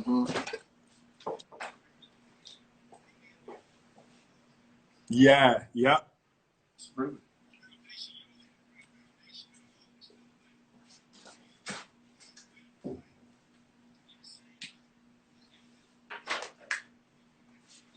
Yeah.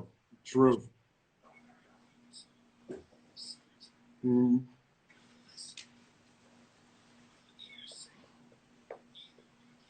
Yeah. I know, yeah. Can you please No, can you please settle that urban legend? Because people think, and Rakim, that's my guy, but he thinks that you took his cadence. And can you please actually put that to rest? Absolutely, without question, I was trying to sound like Rakim, right? So, but what had happened was, what had happened was, no, I was absolutely positively, Rakim was my favorite rapper at the time. And I had just finished the album, and I was going to the airport to fly back to Philly. I'd done a couple songs with Hula and Fingers, these Chicago producers. So I was, me and Jeff had done our part of the album. Did these couple songs with Hula and Fingers. I was on my way to the airport, and we had partied all night. So I've been at the club all night. The album's done. It's great. So I'm walking out of the studio. I'm saying goodbye, and they hand me the track. They was like, hey, we just did this one more joint last night, and they handed me the track for Summertime. So I was going to the airport. My flight was delayed. It's fate like crazy. My flight was delayed. So I'm in there, and I was like, let me just mess with it. And I was like, ooh, damn, that joint is crazy. And it's the only record I've ever written from beginning to end one time through and didn't go back and change anything. I wrote it from top to bottom, just how it is. But then I went back to try to lay it, and my voice, because I had been out partying all night, I couldn't get my higher voice. And the only way that I could get my voice out is I had to be down in there. So I was like, here it is, a groove, slightly transformed. But it was strictly because my voice was blown out. And then while I was doing it, I was like, oh, I sound like the R. I sound like the R. I was like, yo. Hey, but Snoop, let it be known, Snoop, that we left the studio. We were in the vehicle. We were leaving. We were leaving. They gave them the tape. It was the last song. Yeah, but I wrote it all. Rakim didn't have anything to do with the lyrics other than the massive love and respect and the imprint that he had left on me as an artist and the desire I had to just get anywhere near the quality of rapper that he is.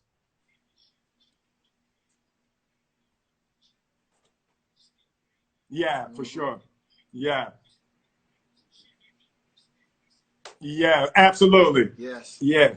I was definitely all the way.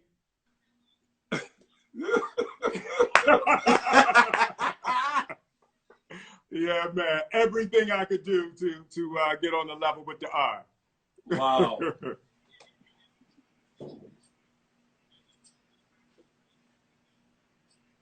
Mm-hmm.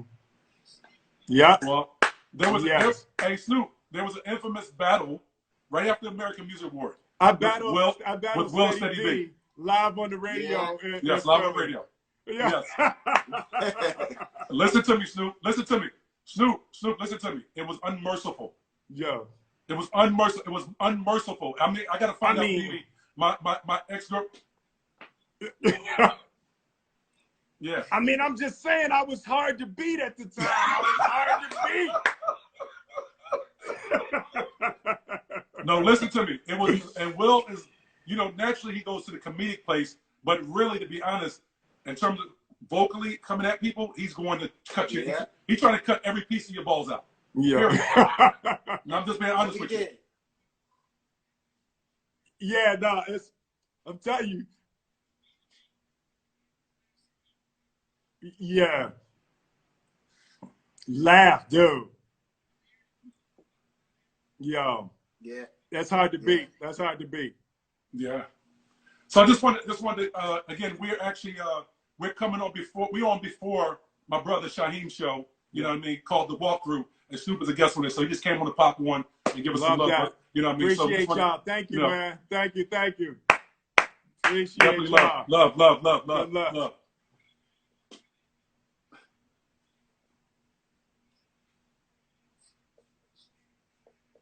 Yeah.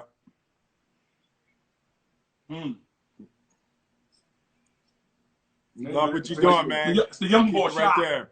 Shot. That's the young boy Shot. That's my guy. That's my guy.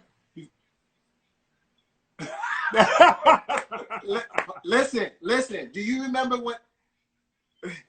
Yeah, I know. You remember that Glenn Lewis track I gave you when we was in Hong Kong? Hey. Oh, bro.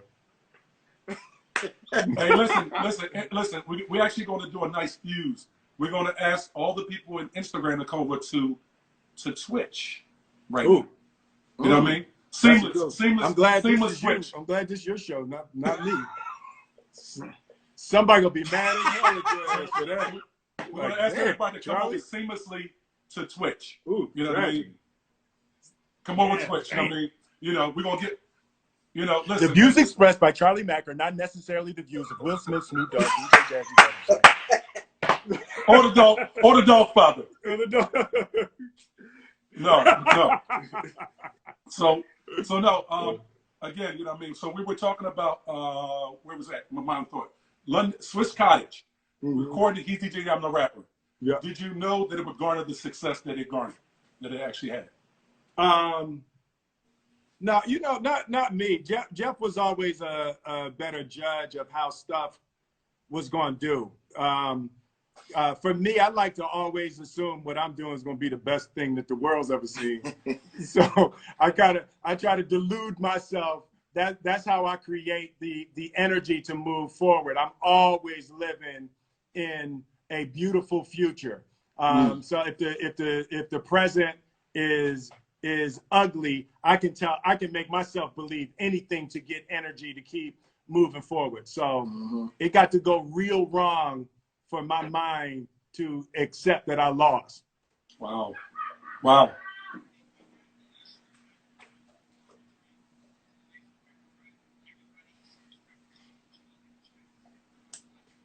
Yeah. Oh. That never happened. I don't think. Right? Yeah. Not.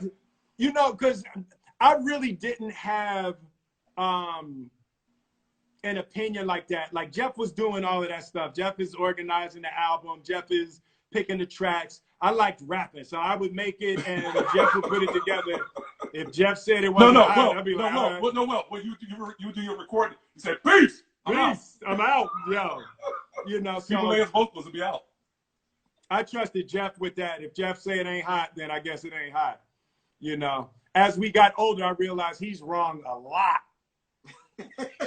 Okay, so Will, so again the dynamic. This is TV online magic, right? Because we're dual tasking right now, right? So we're on IG, and then we're actually going to throw to my brother Shaheem for his show. We're gonna go back to IG, and then Snoop and Shaheem gonna have their thing on the walkthrough. So Shaheem, do your thing with brother Big Snoop Dogg. Are you really trying to explain the internet to me, Charlie? No, so no. I'm not explaining. No, I'm not explaining to you. I'm saying I'm just so we can focus on because we're listen. No. I'm saying no. What I'm saying is we're simultaneously airing, and now it's actually the baton being passed on Twitch for Shaheem and his show and Snoop, and then we want to concentrate on Instagram. I like that. That's all.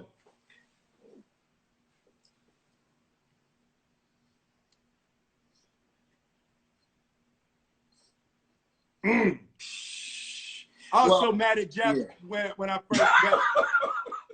I was like, "Yo, do you hear how that sound?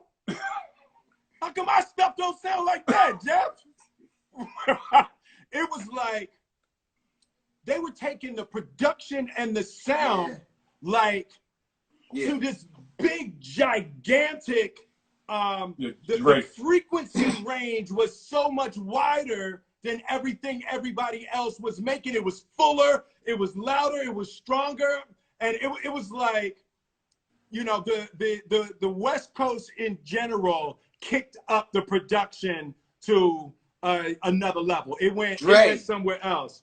Yeah, and that that Doggy Style album is like, I was mad. I was like, you know, I gotta be honest, I was mad. I still could get a little mad if I listen right now. Listen. Let me tell you something. Of course, rappers always talk about being in pocket. Yeah. Like, there was no other comfortable place that Snoop could be in than 1, 2, 3, and 2. Let me tell you something. Yeah, Snoop, it was like because let me tell you something. At that point in time, I was in LA. I was working with Will. We played that record every day. Listen to me. Every day, all day, because it was such. Go ahead. Yeah, it gets past. It gets past. You need that work on, Will? You need that work on? You have a problem? You need to work on? No, it was just. I thought it was a little crazy. I was like, no, because I was. No, but it was past entertainment into study. It was like, you know, nothing else sounded like that. Like they created and Snoop just had this flow, and it like I considered myself to be like I could hit the pocket, like that was a part of my thing, and it was like he just hit it better, and I was like, what the hell is going on out there? Dr. Dre. Yo.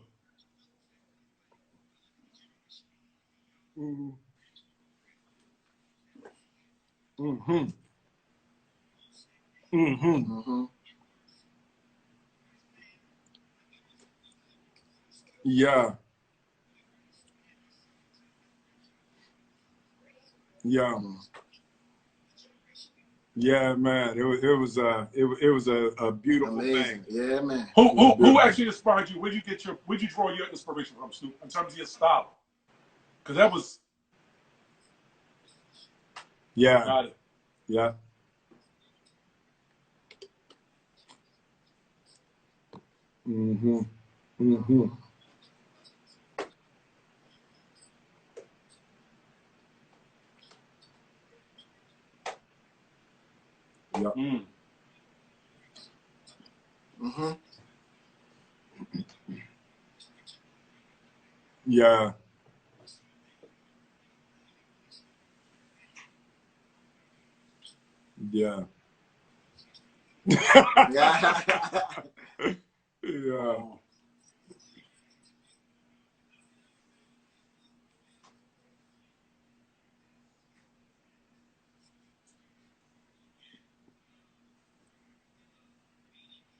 Yeah. Yeah. Yeah. Yeah. Yeah. Criminal minded. You've been blinded. Like, yeah. Yeah. Yes. Yeah, man. Yeah. Mm. Yeah, that was ridiculous. All right, so listen, because I definitely have a time limit with my brother Will. I'm not going to abuse my time, you know what I mean? Because we're nearing, you know what I mean? I would love to, you know what I mean? But again, he said thank you. He said thank you. He said, thank you. Thank you. So polite. So polite, Calvin. So polite, Calvin. And respectful. You know what I mean? That was Calvin. That was Calvin. That wasn't the Snoop. That wasn't Snoop Calvin. That was Calvin right there. Thank you. So no, I want to I definitely want to disengage here and continue with Jeff and Will and Shaheem. Do your thing on the walkthrough, man, with the big Snoop album. Appreciate y'all. Appreciate y'all. Yes, sir. There you go. Yes, sir. Appreciate Be it, blessed. Be blessed. So we got to go. Yeah, we got to disconnect. Just close Yeah. There you go. Now you got. Willie D. Now you got to turn that up. Yeah. Willie D. Oh, wait, hold on. Can you go? You in? Can you hear us? Can you hear us? 1 2 1 2. Can you hear us? So I'm still hearing now. 1 2 1 2. Hold on, we got some technical stuff we're gonna figure out, Charlie. Can you hear me? Okay. Hey. You got me, Chuckles? I can put that down? Yeah. Yeah, you loud. Don't call me Chuckles on here, brother. Hey, how about that slipped out? Cool out. How about that slipped out? Cool out, cut. Cool out. With the No, Chuckles. that's no. I can call you what I call you. Yeah, I call you nothing different. That's Chuckles. So yeah, I call him Jeff. I call him Snaz every once in a while. You're Chuckles. And the doctor. You want to talk about that? The doctor. Oh man. You had an affinity for the West Coast rappers too. You know what I mean? So Will was such an a-hole at times.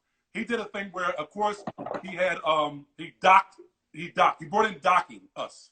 And whenever we would do some things, you know what I mean? Like again, if I was road managing, I guess if you will. Yeah. If you will. And I didn't leave the bag. Omar left the bag.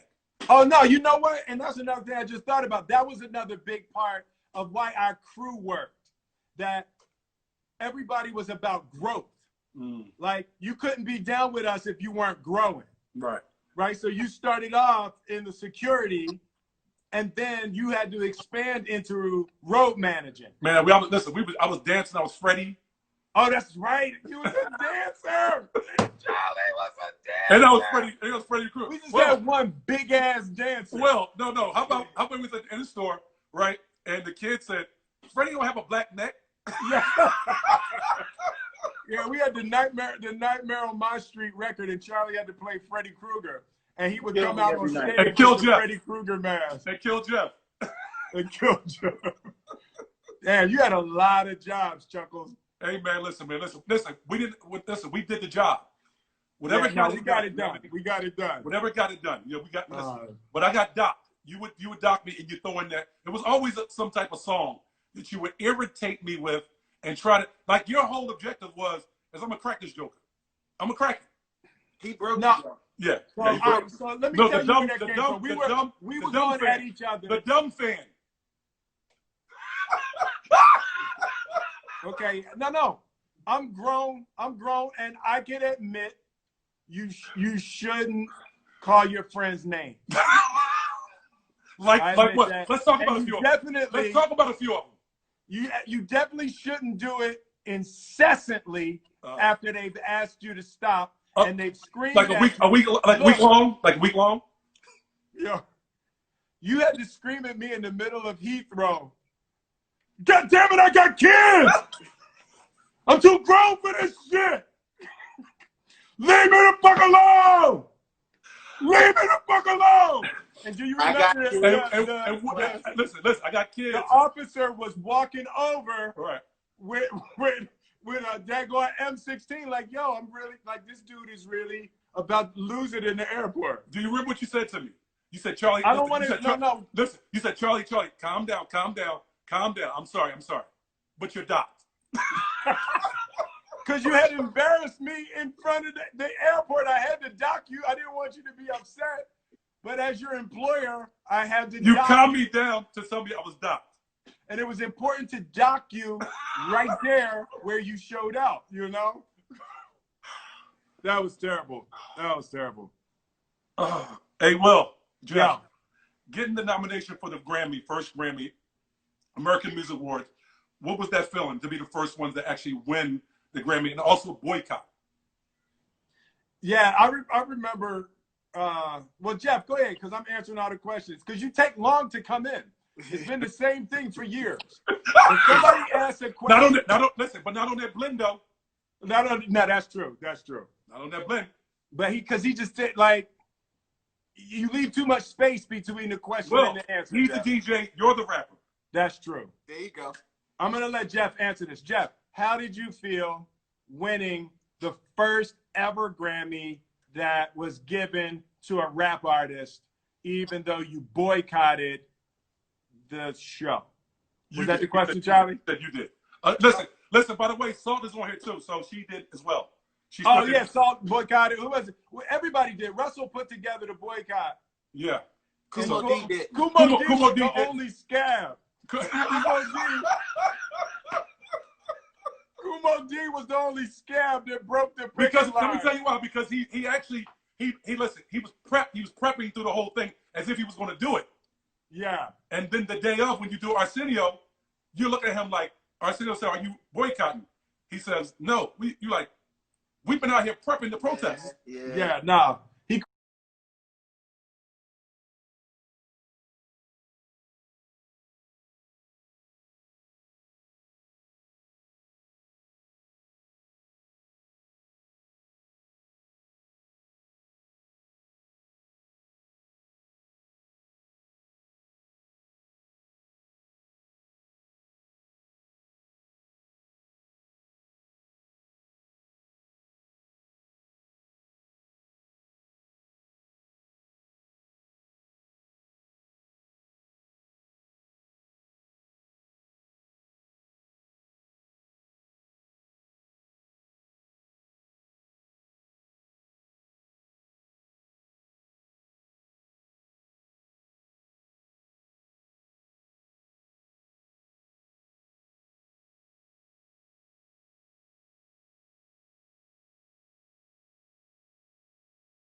He crossed the picket line. He crossed the picket line, and that was just something I couldn't allow. Yeah, that was hard. But Jeff, go ahead. Let's speak. Listen, I mean, it sucked because you waited all your life. The year before that, we are home watching the Grammys on television, and fast forward to us being nominated, and you want to tell us that our category isn't important enough to show on television. You don't tell everybody to go watch you on TV and then have to retract and say, well, they showed the category at 3:00 in the afternoon. And hip hop was pretty much the biggest music in the world at that time. You want to show 12 country and Western categories, but no hip hop. Mm. And I know I didn't think about what we were doing. I knew we were standing up for what we believed in. Yeah. And I didn't realize that the impact that it would have, that it was just kind of like, yo, you know, hip hop was too young at that point in time for us to let anybody take a shot at it. You know what I mean? Like, you know, there were radio DJs that were saying hip hop is dead, you know, and when you're looking at it like this is what we do, you fight for what you do. So, well, to add on to that, of course, you always find the comedy in something, right? Yeah. And so Chuck, you know, famously said, "quote, you know, who gives a f about a goddamn Grammy? Excuse me, Chuck. Yeah, Excuse me, yeah, Chuck. that was. But let me that was just, the Public Enemy line. right. That was the Public Enemy line. Yeah, and during the protest, that was fun. Chuck D has a brilliant sense of humor. Yes. Like it's not in his Yes. music, but Chuck D has a brilliant sense of humor. He had that line, "Who got a goddamn Grammy?" And I was like, Excuse me, Chuck. Excuse me, Chuck. So "Excuse me, Mr. D. I mean, I'd like to have one. I don't need I it, kind but, of do.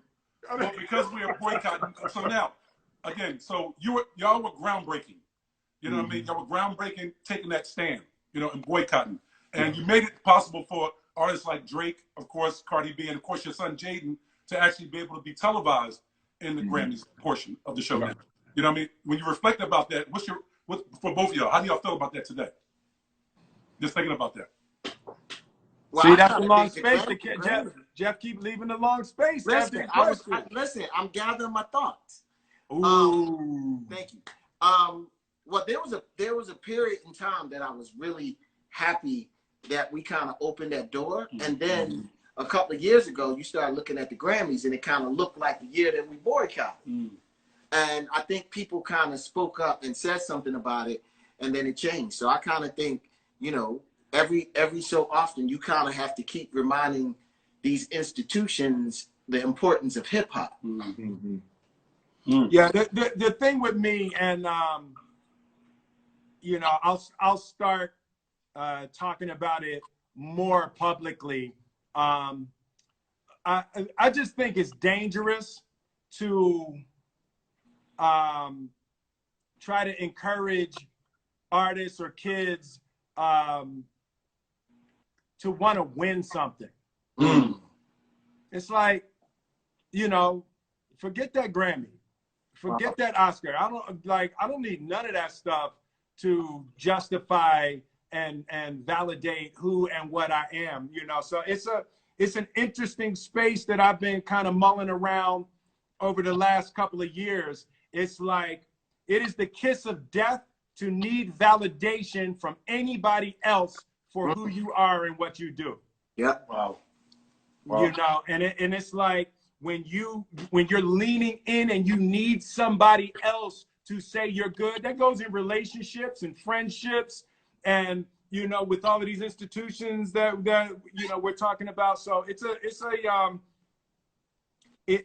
a shifting point of view that I'm having, and you know, I would have a real problem encouraging somebody to petition for validation. Wow. Yeah, right.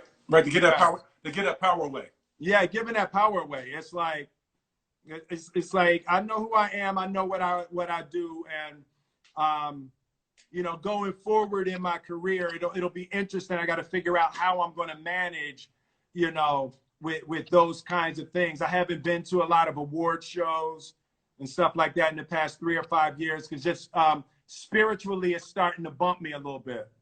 Wow. Okay. So in terms of, you both have children that actually do music now. And if you add all of ours up, we'll have 2 less than you. I was just.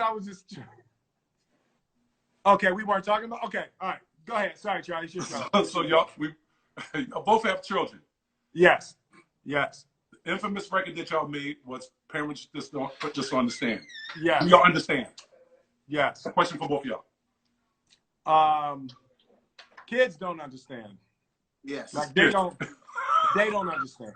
All right. I understand thoroughly. I'm very clear.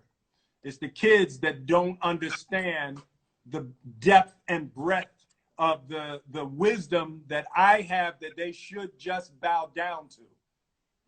That's all I have to say about that. Hysterical. Jeff?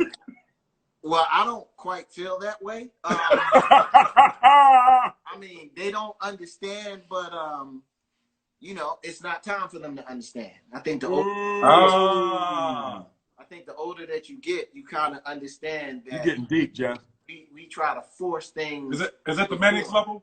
We got to talk Yeah, about he kept it right at the mayonnaise. Yeah, I did. I was right there. Well, explain the mayonnaise level well to brothers and sisters.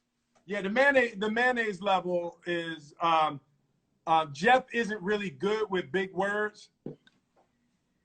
I mean, I was trying to think of how do I say that? Jeff is not. Okay, go ahead. You know, Jeff, like You are, Jeff. You are. Jeff is not good with big words. He prefers a good old-fashioned pedestrian conversation. Shortest distance between 2 points is a straight line. There you go. Big words are curves. So he would always say with the mayonnaise level, he didn't want any words longer in numerically or conceptually bigger than mayonnaise. The mayonnaise. Hey. And he refused to talk to you if you broke the mayonnaise level. So perpetuity people would be one of them. Yes, perpetuity was rough for Jeff. Mayonnaise. Perpetuity was hard for Jeff when Jeff heard Brian Gumble. So Brian Gumble asked him, let's give it the context so they understand how it came about. Yeah, Brian Gumble one time that was live too. That was live on television. Listen, I check him live. Yeah. Well, you didn't check him. What you did was you did like that. Listen, I didn't have to say anything. Right. I had to look at him. You're the DJ. So talk about that, Will. Give him some but context. he asked him was rap something that he was considering doing in perpetuity.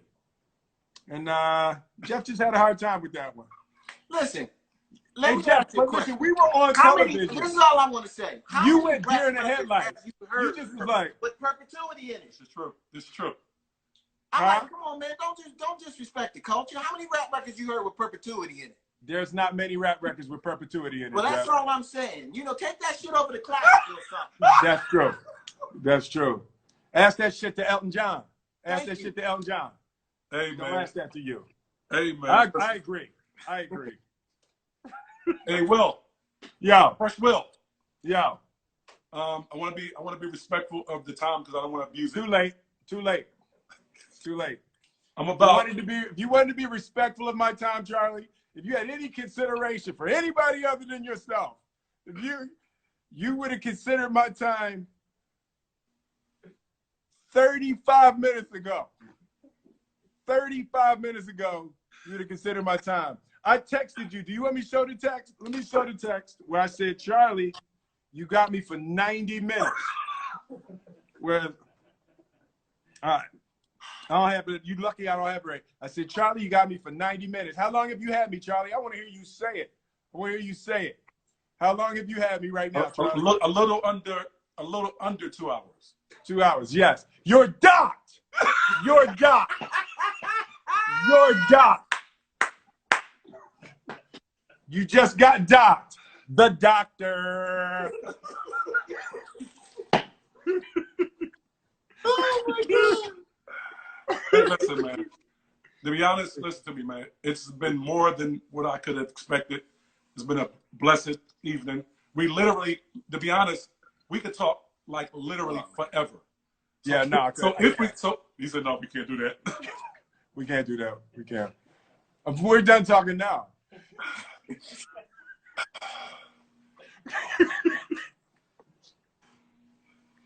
Oh, sorry. Sorry, Charlie.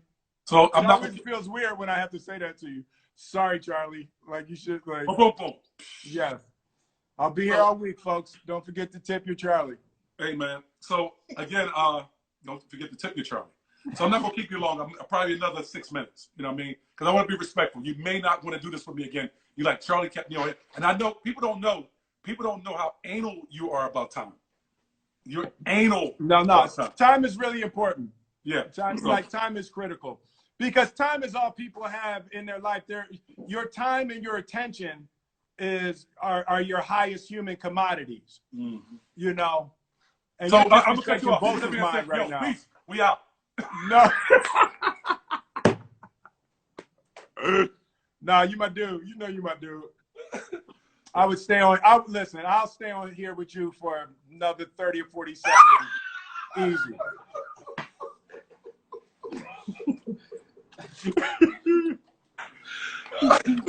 No, man, listen. Right. Listen. Hey, listen, man. I'm gonna tell you what's amazing. I haven't even got through the first 8 questions. Well, cause you've been lollygagging, Charlie. That, This has been the problem with you for years. Okay, you get off track. That's the next thing we're gonna work on. That's the next thing we're gonna work get on track. Keeping you on track, Charlie. No, listen. How about the time when I got docked for the time? You said when I got docked. You remember that story when you docked me? About the docked time? you for the time? We were supposed to have been up. Listen, I was the road manager and bodyguard all in a matter of. Wait. Oh, wait, you wait. over? Wait, didn't we go to a radio Yes. station and left Yes. Charlie Yes. because he My first night. overslept? My He first night as road overslept. manager. Yeah. Security Yeah. was asleep, Yeah. and we had to wake up and get in a cab and get ourselves. No, it was my to the first day radio of road station. manager. The road manager / security Right. sleep while we. And then you wake up and you heard us on the radio station. I did, man. It was a nightmare. And listen, let me tell you something. I didn't want to open my eyes up. I didn't want to open my eyes. I'm telling you, I did not want to. You was hoping you was dreaming. Listen to me, man. But once I heard that laugh, you laughed. Yeah. You said my security / road manager he's the quickest hire and fire ever. And that's what. Wait, that was your first Yeah, official my day first as the road manager. official day. Dang. I stayed up all night to make sure that I didn't miss the call time. Why you letting them laugh at me, Will? We don't do that. You know, Charlie, I used to think of you as a magnificent soldier of struggle that would overcome any adversity. But you're not. You're the luckiest motherfucker that I've ever met in my life. You're lucky. You just got really. That Jeff I'm came glad down. we had this conversation. That Jeff came down to Southwest Castle that night. Yo, I'm glad we had this conversation because I just remembered all the times that you should have been fired. Like you should have been fired a lot. And Jeff just loved you. He just loved you. And I fell in love with you. But I blame myself. I blame me. I'm blaming me right now. That's amazing. His first official day, he overslept and didn't. I had forgotten about that, Chuck. Hey, man. Hey, I appreciate you. I'm out of here. I'm going with my wife and my kids. And MC Light is here. So, MC Lana? Light. MC Lana. Hold on. I got one surprise for you. Hold on. Where? Hello? Look, I thought he was doing. But look, he's doing this. Come on. I'm sorry, I dozed off. What happened? Come on. I got a surprise for you. What you got? Who you got? Ah! What's up? Hi. Hey, baby. Hi, Uncle Will. What's up? So Man, listen. everybody's just growing. But listen. She came up with a great. T-shirt. She came up with a T-shirt. I want you to see this. Tell them what it says. Let me see. I can't read it. I can't. Move up. It says, you can take off your uniform, but I can't take off the color of my skin. I love that. That was your quote. That's right. Charlie sent me that. I love that. Thank you. Out there in the struggle. I love what you're doing. Right. I like that. Thank you. Yo. Yeah. So just wanted to Let me know what you need. I deeply and desperately want to support you in all the things that you want to do. So just let me know what you need. Thank you. I haven't seen you in so long. I miss you. I know. We got to hang. See? Now you got to fly out to LA. You don't even need daddy no more. You can Exactly. I've been going on my own flight since I was There you go. Absolutely. Absolutely. I love that. So with that being said, man, listen, Jeff, I love you. Bro, I love you, man. And Be blessed. appreciate y'all. I love you. Love you, baby. Be blessed. All right. Be good. Oh, and we're clear. Oh man. Hold up, don't